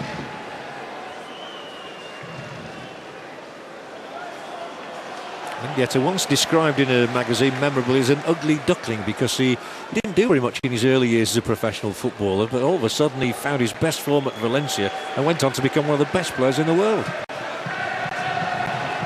Featuring in those 2 Champions League finals, getting a move to Italy, which didn't really work out for him. And now here he's one of those backtracking in the white shirts of Middlesbrough, and a total misread of the situation over there by Sterjovski. But they've got the ball back with the goal scorer, Delgado. Sterjovski again. 3 across the centre. Schwartz has held on to this one. It was a more difficult cross coming in on the far post there from Berner. So once again, that man Delgado, he's the one in the middle just starting to produce these tricks. He does some work as well. He tackles back. Downing will use his pace here. He can be like a whippet, and he's got the space to try and deliver the cross. He's got to try again, though. And he's asking for the throw-in and not going to get it. Owen kicks the ball away. Silly thing to do. Yellow card, Stuart Downing. Can't do that in the modern game. Well, he's frustrated there. I thought that it was a Middlesbrough throw, but the referee, he was a lot closer to the pitch than me, to the scene rather. You see it now, and he's quite right as well. Well done, the referee. But, you can't react like that, Stuart Downing. He's just frustrated that he thought it was his throw. Kicks the ball away. The referee, that's a comfortable and easy booking. The first for a Boro player tonight. There have been 2 for Basel. Degan for a dive, and Majstorovic for an ugly tackle, as you were saying. We've been talking about ugly ducklings, ugly tackles. There's nothing much ugly about Switzerland. No. And ball.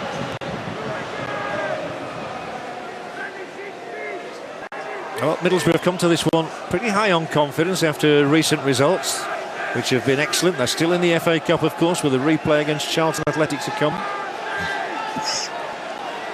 Downing's kick. It's got to Viduka. Down he goes. And he doesn't try to dive, nor tries to win a free kick. There's another Australian World Cup player on the bench, by the way, in Scott Chipperfield for Basel. He'll be going to Germany.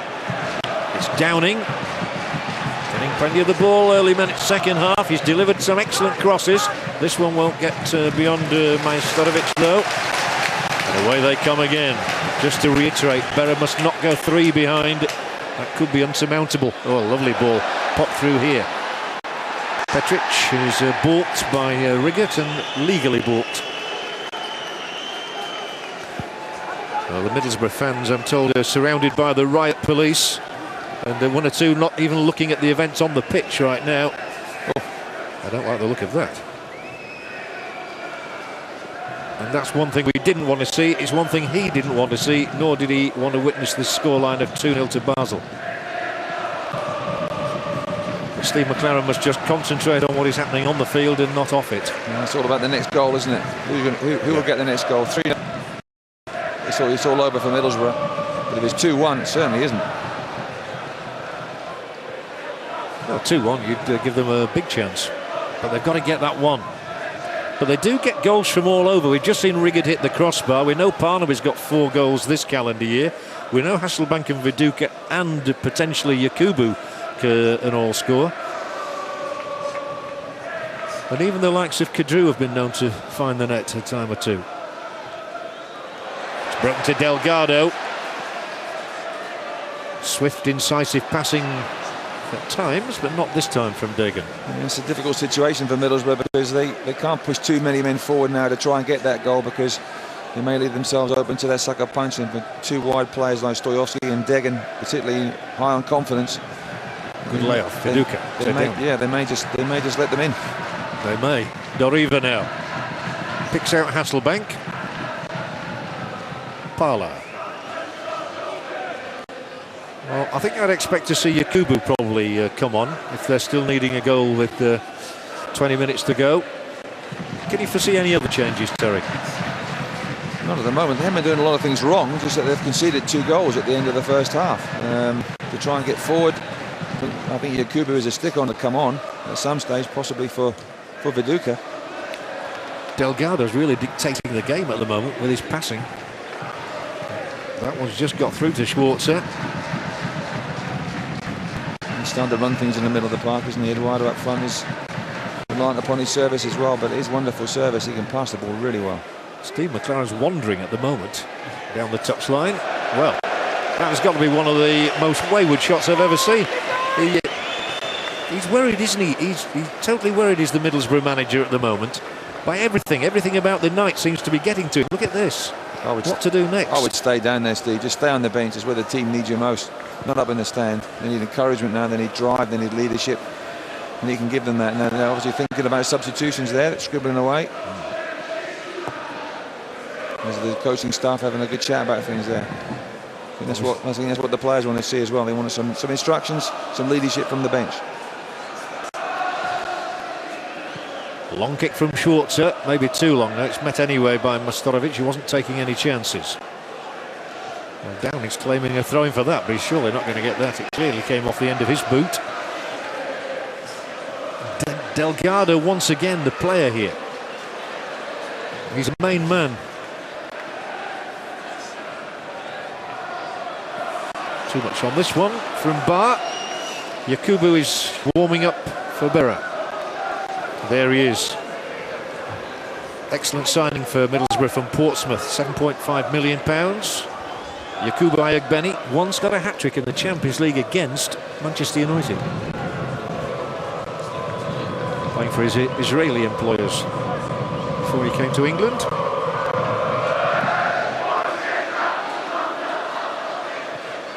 They're so used to winning here, and they've got a winning feel about them of Basel. Yeah, we're entering a really good stage of the game here, because does Christian Gross then decide, well, we need the 3rd goal to make sure we go through, or do we just keep it tight at 2-0 and let the game sort of peter out a little bit? They don't want to take too many chances. They don't want to push too many men forward to Basel. But at the same time, they can't just sit back and allow Middlesbrough to come onto them. If anything, you say Morrison may be an option on the right-hand side. And Mendieta's done well, one shot to a certain degree, but Morrison's just that little bit more cut and thrust. There's a lovely movement here again from Basel. And it just fell away from Zani. Nearly retrieved the position as well as he took the ball in field. They're having a lot of possession at the moment, meaningful, and this man is at the hub of everything, Delgado. Comfortable on the ball, as all Argentinians are. He's not quite in the Lionel Messi class, I don't think, but he's a pretty useful player. There's nothing messy about Delgado, that's for sure. We'll move on that as well. We'll move on, yeah. Kadru.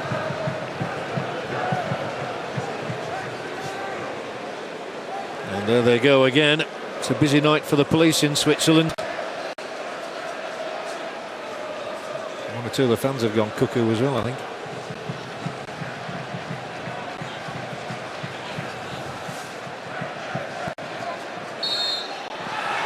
There is free kick.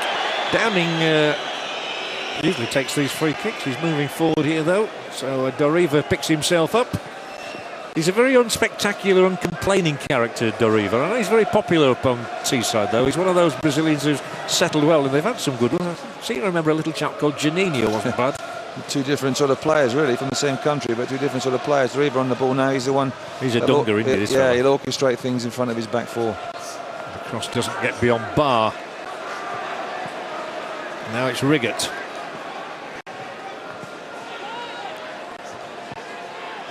Delgado. He's aware, Delgado, as well. He knew Doriva was homing in on him. Plays the simple passes. Eduardo caught offside. It's very scrappy now, isn't it? Very scrappy. I think because Eduardo's caught offside, they're coming back from an offside position. I think that'll suit Basel. It won't suit Middlesbrough. That'll suit Basel if it is as scrappy as this. Viduka turns away from his first marker, Majstorovic. Does well again, Viduka.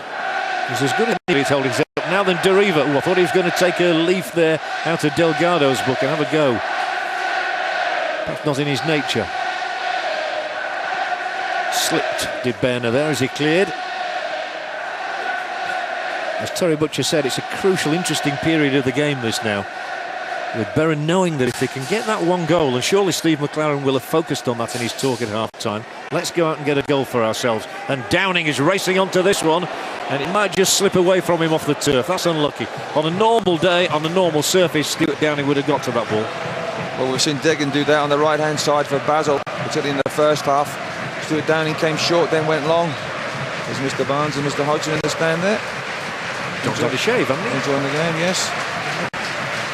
Very dapper. And, Roy Hodgson very popular here, of course, in his time as the manager of the national side.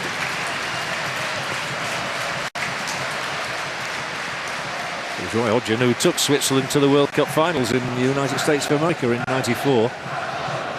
Up for Viduka, and the same result here as Downing found to his cost a moment or two earlier. I think you've got to try and get the ball in behind this Basel defence to push them back so that Viduka and Hasselback can take the ball to feet. So look at that rain coming down there. It's a very wet and horrible night.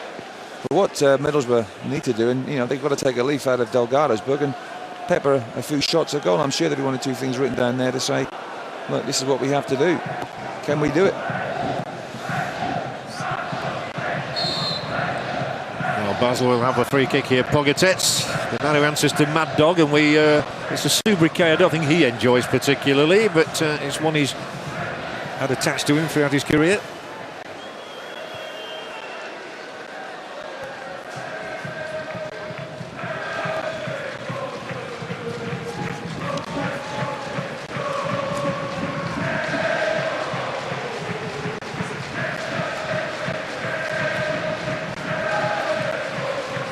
Up from Delgado. And headed down in here, and away by Riggots, not very far, and it was Delgado, and what a terrific block by Parnaby. Tremendous block. And there's going to be a free kick, and it's in a bad position for Boro, this one. Well, that's the sort of night it is for Steve Gibson and co. It never rains, but it pours in Switzerland.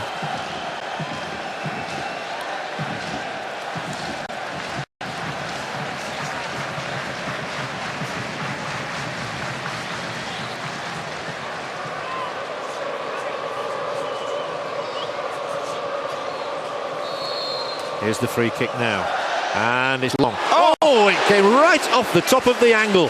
It looked long from Delgado. It wasn't that long. He's on fire at the moment, isn't he? Everybody expected a cross there.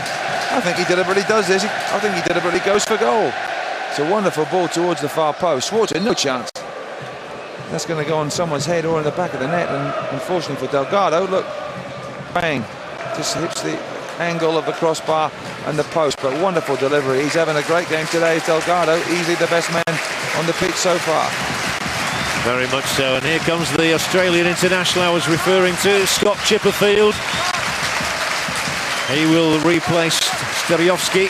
He is a naturally left-sided player, Chipperfield, who's been a member of the Australian international side for a long time, known as the Marathon Man. He's coming up towards 50 caps, and of course he knows the likes of Schwarzer and Viduka pretty well. Ball kept in, and then, by the way, if you want to take part in our competition, if you want to join in the chance to win £10,000, all you have to do is press the red button on your digital box. If you're a digital viewer, that's what you've got to do. And best of luck. Middlesbrough would settle for winning a goal right now. They could have been 3 down. On the other hand, let's not forget that Chris Riggots hit the Basel Basle this half as well. Interesting game, Terry Butcher. Yep, it's a fascinating game. I mean, it's difficult conditions, as we see. But both teams trying to play football. Both teams know that the next goal is vital. You can see why Delgado is such a popular player here and the second top scorer in the Swiss league. Even though he's a midfielder, 21 goals, and that was very close to being 22. An opportunity for Mendieta to break. Can he pick out Hasselbank? He can. It's Jimmy Floyd. Hasselbank is there. Oh, he might have just taken it too far, allowing Majstorovic to slide in and win it. Just one touch too heavy. But a difficult surface for anybody. And now at the other end of the field, again the flag will stay down. And on his way is Dagan, the man who got the second goal. Can he pick out Eduardo in the centre? Can he pick anybody out? A brave clearing header from Parnaby. A terrible collision, a terrible one here. Pogatetz is kicking his legs, as you can see, and that was terrible. Petric is the other player involved, and an agonising moment, a worrying moment, and out come the stretcher bearers. As soon as that ball went up in the air, you could see that both players were committed to it. There's the blood on the nose. Second match running for Pogatetz. Yeah, there was you can see it, bang. You can see both players go down straight away, and you can see by the reaction then of Pogatetz that's a serious one. Yeah, and already Parnaby's come over to have a word with Steve Harrison on the touchline, and the bit of bench. How ironic though, there were shots, vivid images of Pogatetz with streaming down his face at the weekend after that clash with Kevin Davis. And poor Steve McLaren in there. There's all sorts of decisions to be made at the moment. And of course, if he goes off, Andrew Davies would be the natural replacement, or Ugo Ekihog. Yeah, there are two centre-backs on the bench. But that was a nasty one, wasn't it? Like you can see, he's in a lot of distress. There's Pogatetz, and there's Ekihog with the bandage on his head there. I think he's the man to come on and replace him at the heart of that Middlesbrough defence.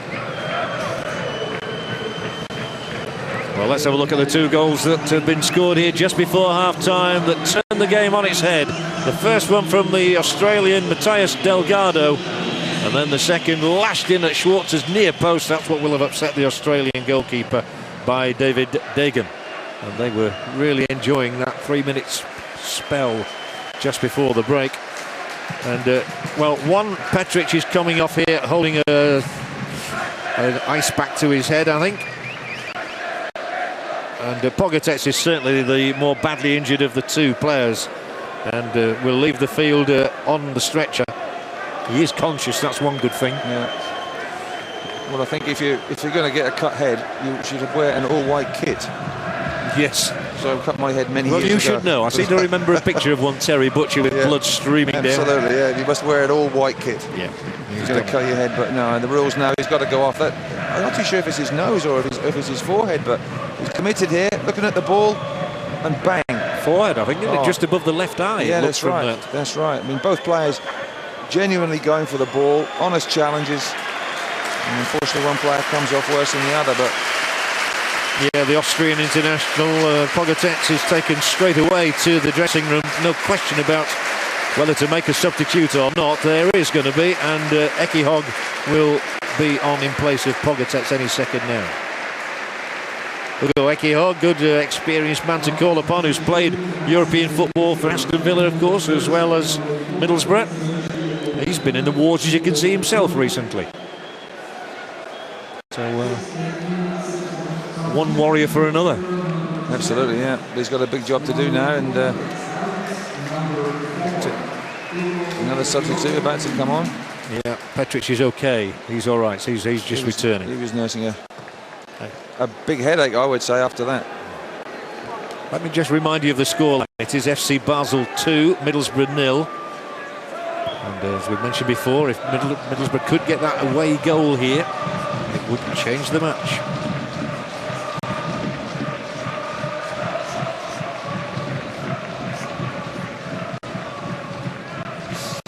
The best news of the moment is that I have it on good authority that the police have managed to restore order and everything seems to be all fine and dandy up there on the in the terraces again.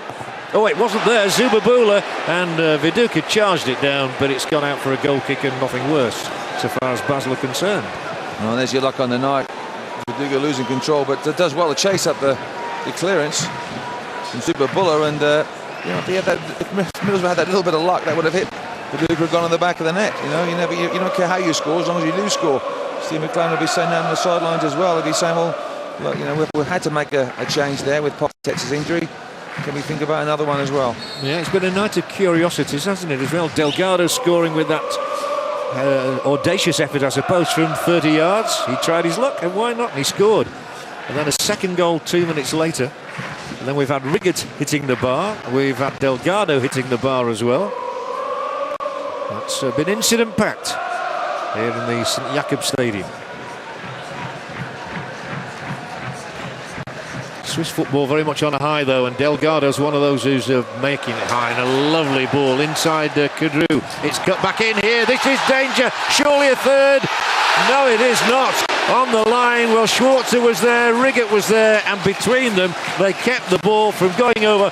What a big moment in the entire tie that is. What a move that was as well from inside their own half. Basel there, lovely play down the right hand side, wonderful ball across the box, and there we are. There's the ball.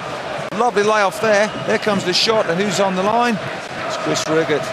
Wonderful play there all round. Wonderful defending from Chris Riggots there. Knew where he had to go on the goal line. Wonderful finish as well. Across the goal, Schwarzer nowhere, but Riggots was there. I think it was Chipperfield, wasn't it? Now it's Hasselbank, and he should get to this one in. He'll pull it back towards Viduka. It will break instead to Downing, will it? No, not quite. Kadruzo's there. Doriver.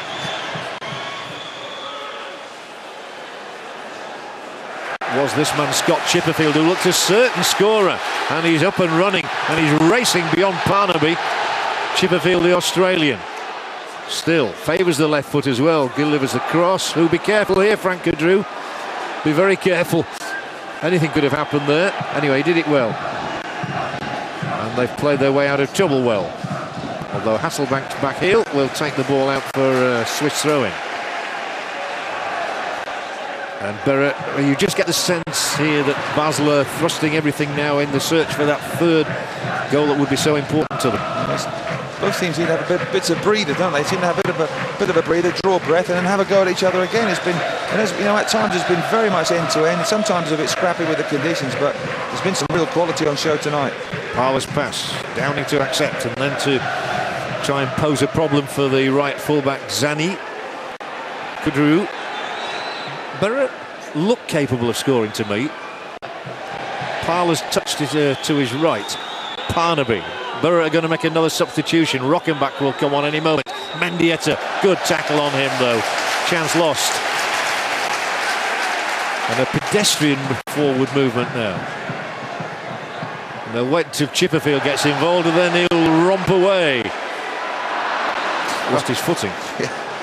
He did everything right, didn't he? Wonderful skill on the far side, and then loses his footing. The pitch is becoming a lot heavy, and there's mistakes being made. Yeah, Fabio Rockenbach's just getting last-second instructions from Messrs McLaren and Harrison and Round.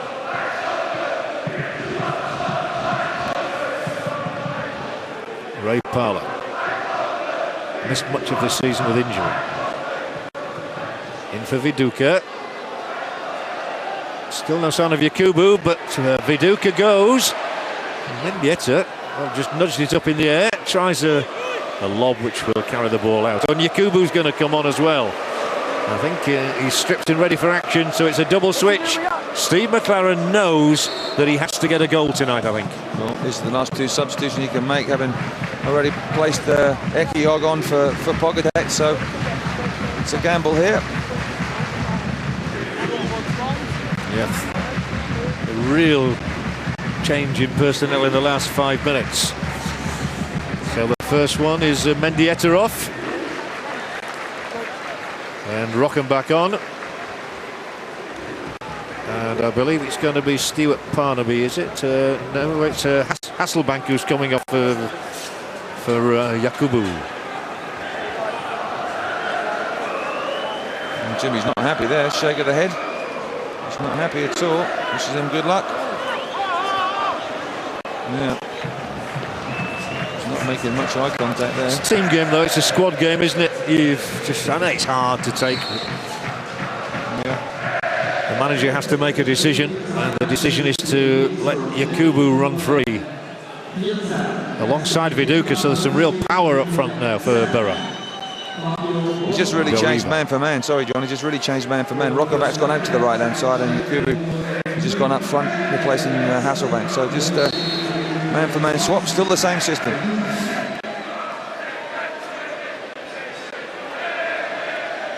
Free kick, Boro. Rockenbach with the take. He was awarded a free kick. Chipperfield, the offender there. It's come to Downing.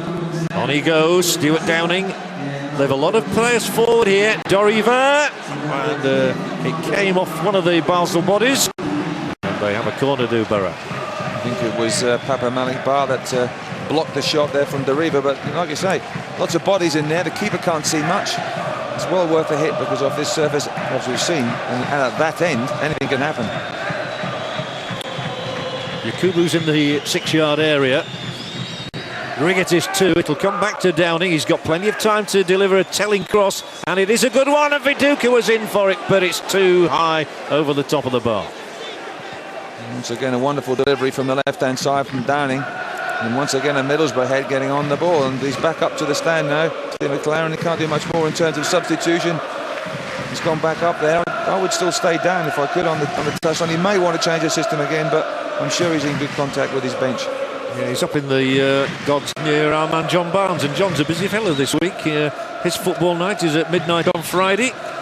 John will be back from Switzerland to host the show, featuring the week's action, the best of the week's action, and all the talking points of the moment. And there are just a few, aren't there? But we're diving, and we've seen another example tonight. Oh, there's going to be a yellow card for Riggots, going in a little too hard on Delgado. I thought that was a wonderful challenge there. That's a wonderful challenge as far as I'm concerned. Well, they did call you Terry Butcher. It may be deemed a little bit dangerous, but that's a centre-half coming out, tackling everything. And it was, that's what you want from a centre-half. Absolutely, yeah, but Delgado sees it coming, gets himself out of the way, because he knows if he tries to meet the challenge, strength for strength, he'll come out as a loser. It's a free kick nonetheless for FC Basel here in their homeland of Switzerland. Top of the Swiss league at the moment. They actually are just 2 points clear of Zurich, but 13 points clear of the third place team, Young Boys. Ekihog in there, Chipperfield, it's got through and it's just too far. So just a reminder again, John Barnes will be back home to host his football night, which is at midnight on Friday, with all the major talking points of the game and the action at the moment.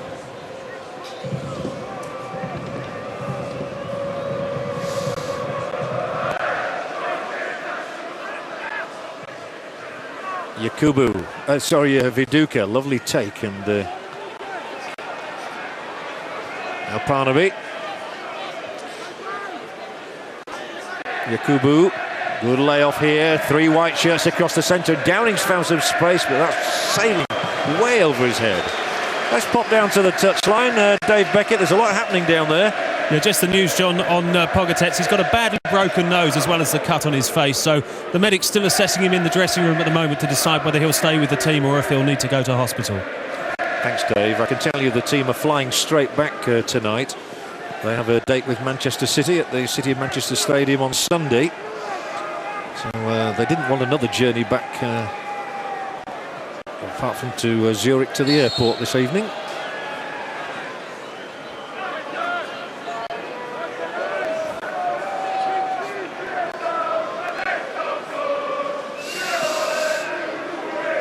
Anyway, we're very handily housed over here, so we're looking forward to the night after the match.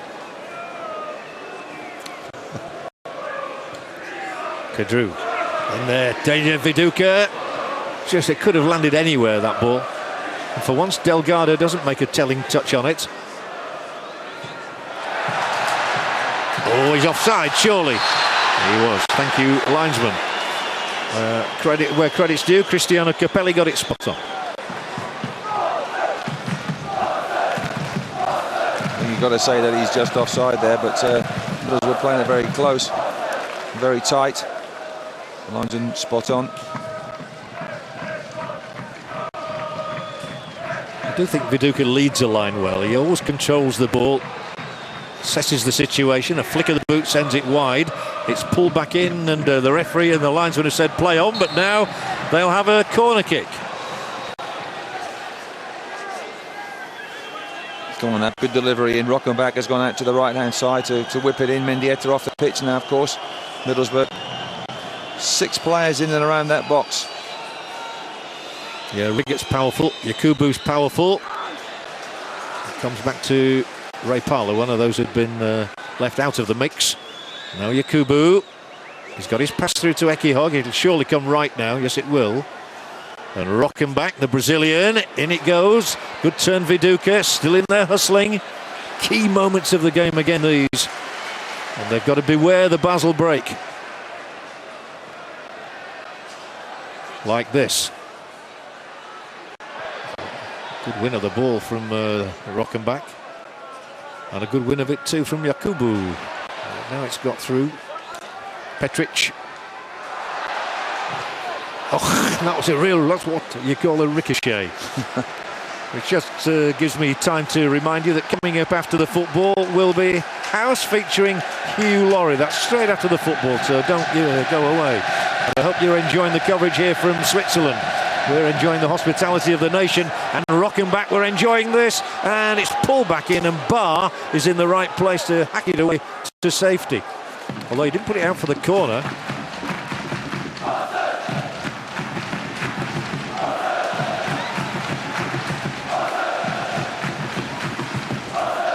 Well, the ball is being sprayed around. I think spray is an appropriate word for a night like this.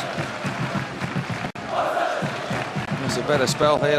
There's the Basel fans trying to get their team going, because at the moment it's all Middlesbrough. And good balls in the box. Viduka getting the ball in and around the box to feet. And from this pressure, they've got to score, but the ball going through. But when you're on top, and as much as Middlesbrough have been the last 5 or 10 minutes, they've got to score. That's the scaffolding, as you can see outside this Jakob Stadium here, because this stadium in Basel will be one of those used for the next European Championships in 2 years' time. Staged in Switzerland and Austria. So Bern and Basel and Thun and Neuchâtel, Zamax. Do you ever go there? No. Oh, good win of the ball from Barr.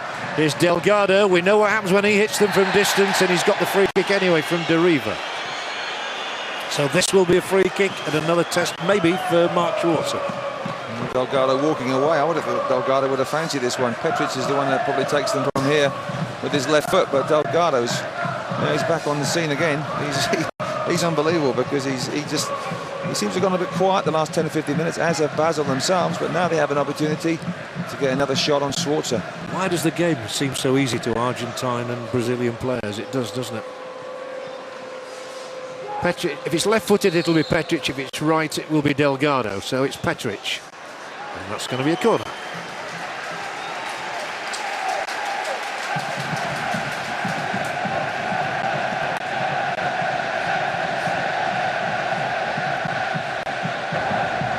Christian Gross with a message to pass on. His message would be, get us a goal, please. It was Ergic there on the touchline who was getting word from Gross. Maybe he's coming on. It's a corner from Delgado. Well, that struck Ekihog, but it's no way a handball could be given. And the referee, quite rightly, is just pointing there to say, OK, it hit him on the hand, but there was nothing deliberate. Ekihog couldn't do anything else. Yeah, it was a pretty good strike as well. The corner whipped towards the far post. Eduardo, there he is. There's the contact. It's good contact.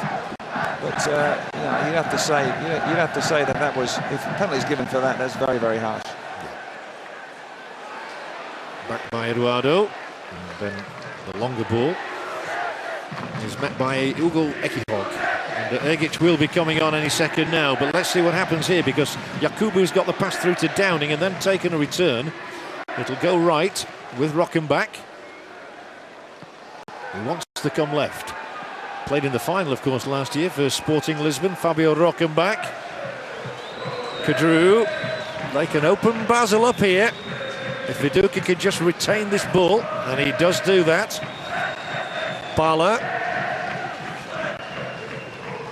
Again, Ray Parlour. Downing's got acres of space on the left if somebody can just find him. Doriva, and he has found him. Here he is. It's Downing now, twisting, turning, back heeling. Kadru's still got a lot of work to do though. And the throw-in is given against Frank Kadru. That's a Gallic gesture.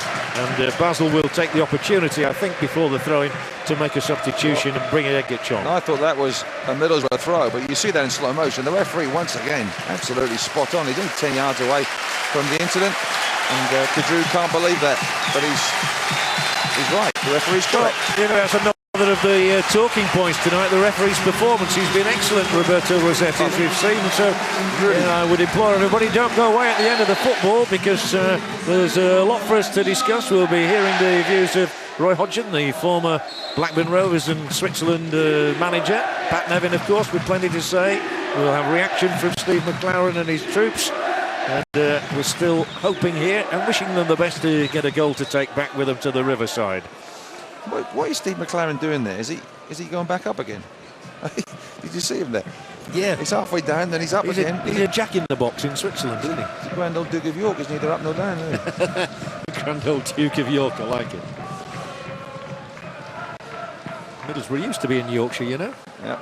Now Teesside. Doriva.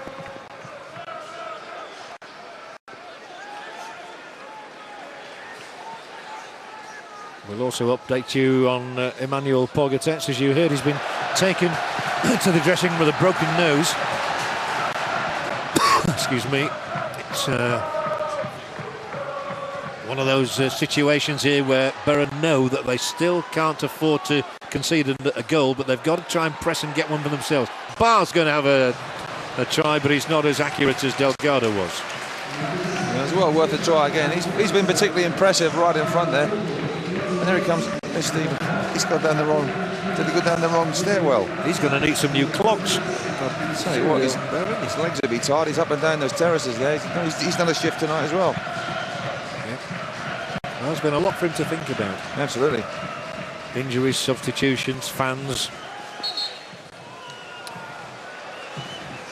But the trouble happily seems to have been quelled in the crowd. One of those disturbances, unfortunately. They grab headlines. Christian Gross is, well, he doesn't bother about the rain. He doesn't even notice it, does he? And he'd be very happy at 2-0. He'd be ecstatic with 3-0. Chipperfield. Oh, it's cleverly done. And this is the... oh, it didn't get to Delgado. Good job it didn't as well. Doriva was back. And the trouble was short. A little poked effort from Riggots. There's a possibility, Riggots, of playing in the World Cup finals for Serbia and Montenegro. Downing. Wouldn't it be nice to see a flash of inspiration from somebody now from Middlesbrough? Zubabul has not really had a save to make, has he, this half? I know Riggots hit the bar. We had one header from Hasselbank very early on in the second half, low down to his left-hand side, but not a lot. Well remembered. Viduka.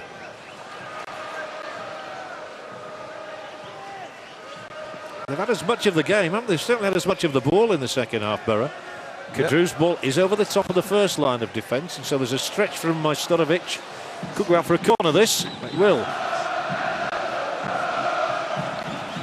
Come on, Boro. And Christian Gross knows he's got to keep lifting the tempo of the fans and the home players here. They don't want to concede now. Come on now. Because he knows it would change it. Good delivery. And it looks pretty good. And Eki Hogg. And well, he holds his head in his hands. They're looking to see if the ball got over the line. I don't think it has done. Zubabul has made sure it didn't. That's a top draw save. Eki Hogg, for all the world, looked a goal scorer for Middlesbrough here. Yeah, it's a good, powerful header, and it's one of those ones where Zubabul doesn't really gather it cleanly. It bounces there. That's why the Middlesbrough player has go on the line. Yes, Viduka, he'd every right to do as well, yeah, the ball was loose there, but he got his body behind the ball well, did Zubi, and prevents Eki Hogg from getting the goal. I'm just thinking then if Boro were to score, then that way, you know, they would go back a lot happier. Well, they'd be not ecstatic, quite favourites, yeah. But yeah, it would be a 50-50 almost, wouldn't it? Well, they'd be, yeah. I mean, it does change the whole complexion of the result. 2-0 is like going to be very, very difficult, but 2-1, it's not mission impossible. A very important few minutes in the tie here now in Switzerland. FC Basel leading Middlesbrough 2-0. Delgado about to take a free kick. He's scored from distance once tonight, and I think he's going to try his luck again. It fizzes into the fans, into the banners. It's a very colourful scene behind the goal there. Here we are, look. Yeah, De Grosse. And there he is in real life. It's a reality show. Yeah, he'll be delighted, he'll be very happy. He's not smiling at the moment, but he'll be pleased with that. And it just, everything seemed to happen the last 2 minutes before half time. Yeah, it might happen in the last 5 minutes of this half. Terrific Viduka. Just couldn't control it. The ball just sneaked away from him. Parler. Yeah, picked up by Mastorovic. And the fourth official is just about to lift a board. But more importantly, the Basel fans got to be lifted by another goal here. 4 added minutes, 4 minutes for Boro to strike, and 4 minutes for Basel to make it a very tough exercise back at the Riverside next week. The return leg, by the way, next Thursday evening.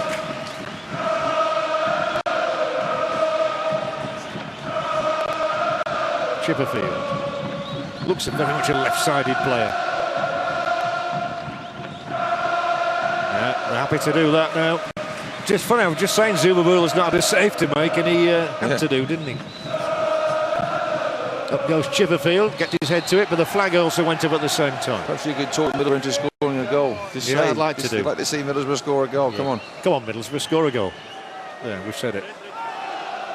Time to look at the watch. Good place to look at it in Switzerland, isn't it, as well? Yakubu's barely had a touch of the ball since he's come on. Oh, great win of the ball from Kudru. I think Christian Gross there was saying to the ball boy, don't throw the ball back so fast. He's giving them a rollicking, I think.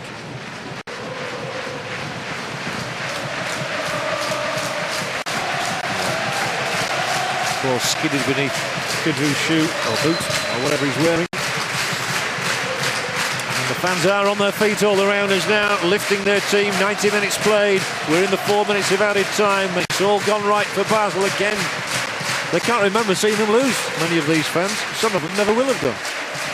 They've lost games in Europe here at the stadium, but they haven't lost at the league for 3 years. You can see why. It's a very formidable place. He's not happy. Get him back there. I think I can lip read.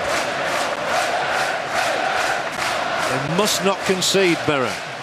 Even if they can't score tonight, they must not concede a third goal. Degen can't latch onto the pass this time. Bar. Mastorovic.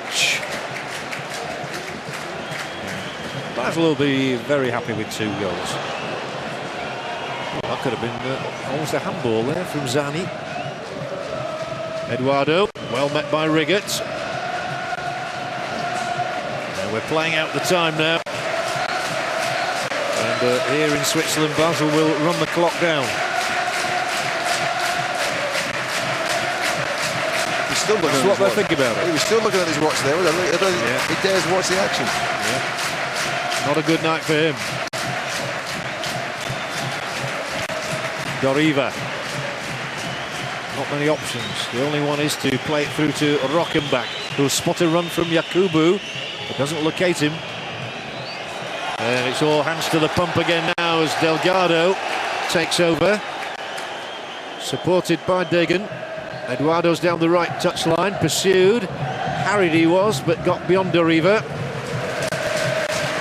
Well, it's been an anxious night, a nail-biting night, and all but 87 minutes went very well. It was just that 3-minute patch, a purple patch for the home team, just before the break that has undone Middlesbrough's night.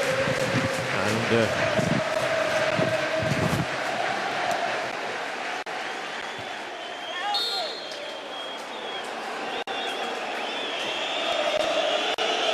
well, it's been rare for us to see Middlesbrough not score a goal.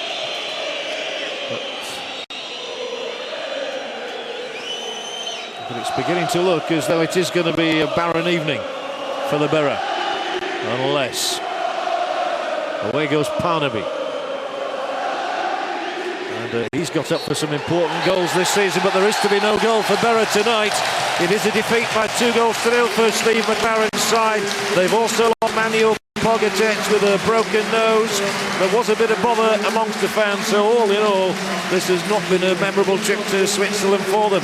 It was a good enough game, and it all hinged on that 3-minute period just before half-time. Steve Gibson wonders about whether it's going to be another European, not a nightmare, but a setback for Boro. The goals came from Delgado and from Dagan just before the break, and at the end of the night it was all a bit too much for McLaren's army, because Middlesbrough have gone down to defeat here to Basel by 2-0. But the tie is not over by any means. The second leg to come at the Riverside next week. Can they do it? Well, we shall see. The final score here in Basel is Basel 2, Middlesbrough 0. Welcome back. 1,400 fans made the journey to Basel from Middlesbrough. It was a disappointing one for them. It was Basel that won this first leg 2-0, and we can hear now from Middlesbrough's skipper for the evening, Chris Riggots. He's talking to Dave Beckett. Chris, captain for the night, not one to remember. Well, it's a tough night. Played reasonably well first half, but gave away 2 poor goals, and that costs you obviously in this sort of level. How did Mark Schwarzer feel about those 2 goals? I don't know how he feels. I don't know. I couldn't tell you, to be honest. Were you devastated by that spell at the end of the first half? How hard was it then in the second? Yeah, it was obviously difficult. We just needed that away goal. If we get to 2-1, but we don't feel like we're out of it yet. I can assure you of that. Just a bit of a disappointing result. It's obviously an understatement, but we're not out of it yet. I spoke to a couple of lads before kick-off, and everyone was saying the pitch wasn't great, and that perhaps did play its part, especially in the first goal. Possibly. I mean, we struck it unbelievably well. I was in the way, I just couldn't see it, and obviously it skipped up and gone in the corner. It was some strike. You've got to lift yourself now, obviously, for the second leg, but you feel it's not over. Without a doubt, yeah. I mean, I think you saw there in spells we're capable of keeping the ball against them and creating a few chances. I mean, should have scored from ahead of myself. Almost headed it too well, really, and didn't get over it. It's disappointing. All right, thanks, Chris. Cheers, thank you. Yeah, Chris Riggots trying to find something positive to take out of the evening, and we've had a text into the studio from Matt in West Yorkshire, Pat, who says that Gareth Southgate was badly missed tonight. Unless he returns for the second leg, Boro are out, and he was missed tonight, wasn't he? He's missed every single time. That's 5 goals they've lost in 2 games, and you can see the way that they were attacked tonight right from the start. That they were in some difficulty. I mean, they'll get 2 best players on the field, I think, were Delgado and Dagan. And that's a great hit there. And as I said, the bobble's incredible. Chris Riggots didn't have a bad night tonight, but he got out of the way of that. And I think maybe he should have tried to get in the way of that a little bit more. It didn't help his goalkeeper. Wicked bounce, isn't it? Really it is. I mean, it's just one of those unfortunate things. But I think they had problems all night down that right-hand side. It continued in the second half. Yeah. Egan was superb all the way through it, but his pace is absolutely frightening. The hope is at this point in time that they're a home side. They aren't very good at home, but in European football it's very different when you play away from home. You can look like a much less confident side. They look confident, particularly when this man had the ball. Maybe it'll be a different story at the Middlesbrough home ground. Yes, as Chris Riggots said, it's still very much all to play for. We're going to take another short break now, but when we come back, we'll hope to have the thoughts of Steve McLaren, plus we'll hear from John Barnes and Roy Hodgson as well. So we're back in just a couple of moments. Welcome back. Well, we heard the thoughts of Pat Nevin on tonight's game between Basel and Middlesbrough. 2-0 it finished to the Swiss side. Let's go back to the stadium now and get the thoughts of John Barnes and Roy Hodgson. Fellas, how did you see it? Well, English fans may not have seen the best of Christian Gross when he was managing Tottenham, but we certainly saw the best of him tonight because he put together a good side with a lot of energy, a lot of pace, and it was a good performance by Basel. I thought they were very well organised. I thought they defended extremely well.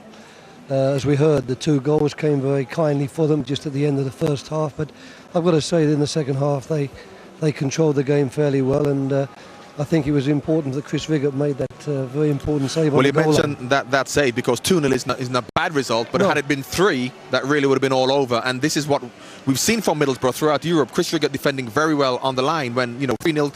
I'm sure Scott Chipperfield would have wanted to score against his Australian compatriot Mark Schwarzer, but this is probably the best bit of play and a great clearance. It came after a flying move up to that situation where the cross comes in. That's a lovely touch from Petric.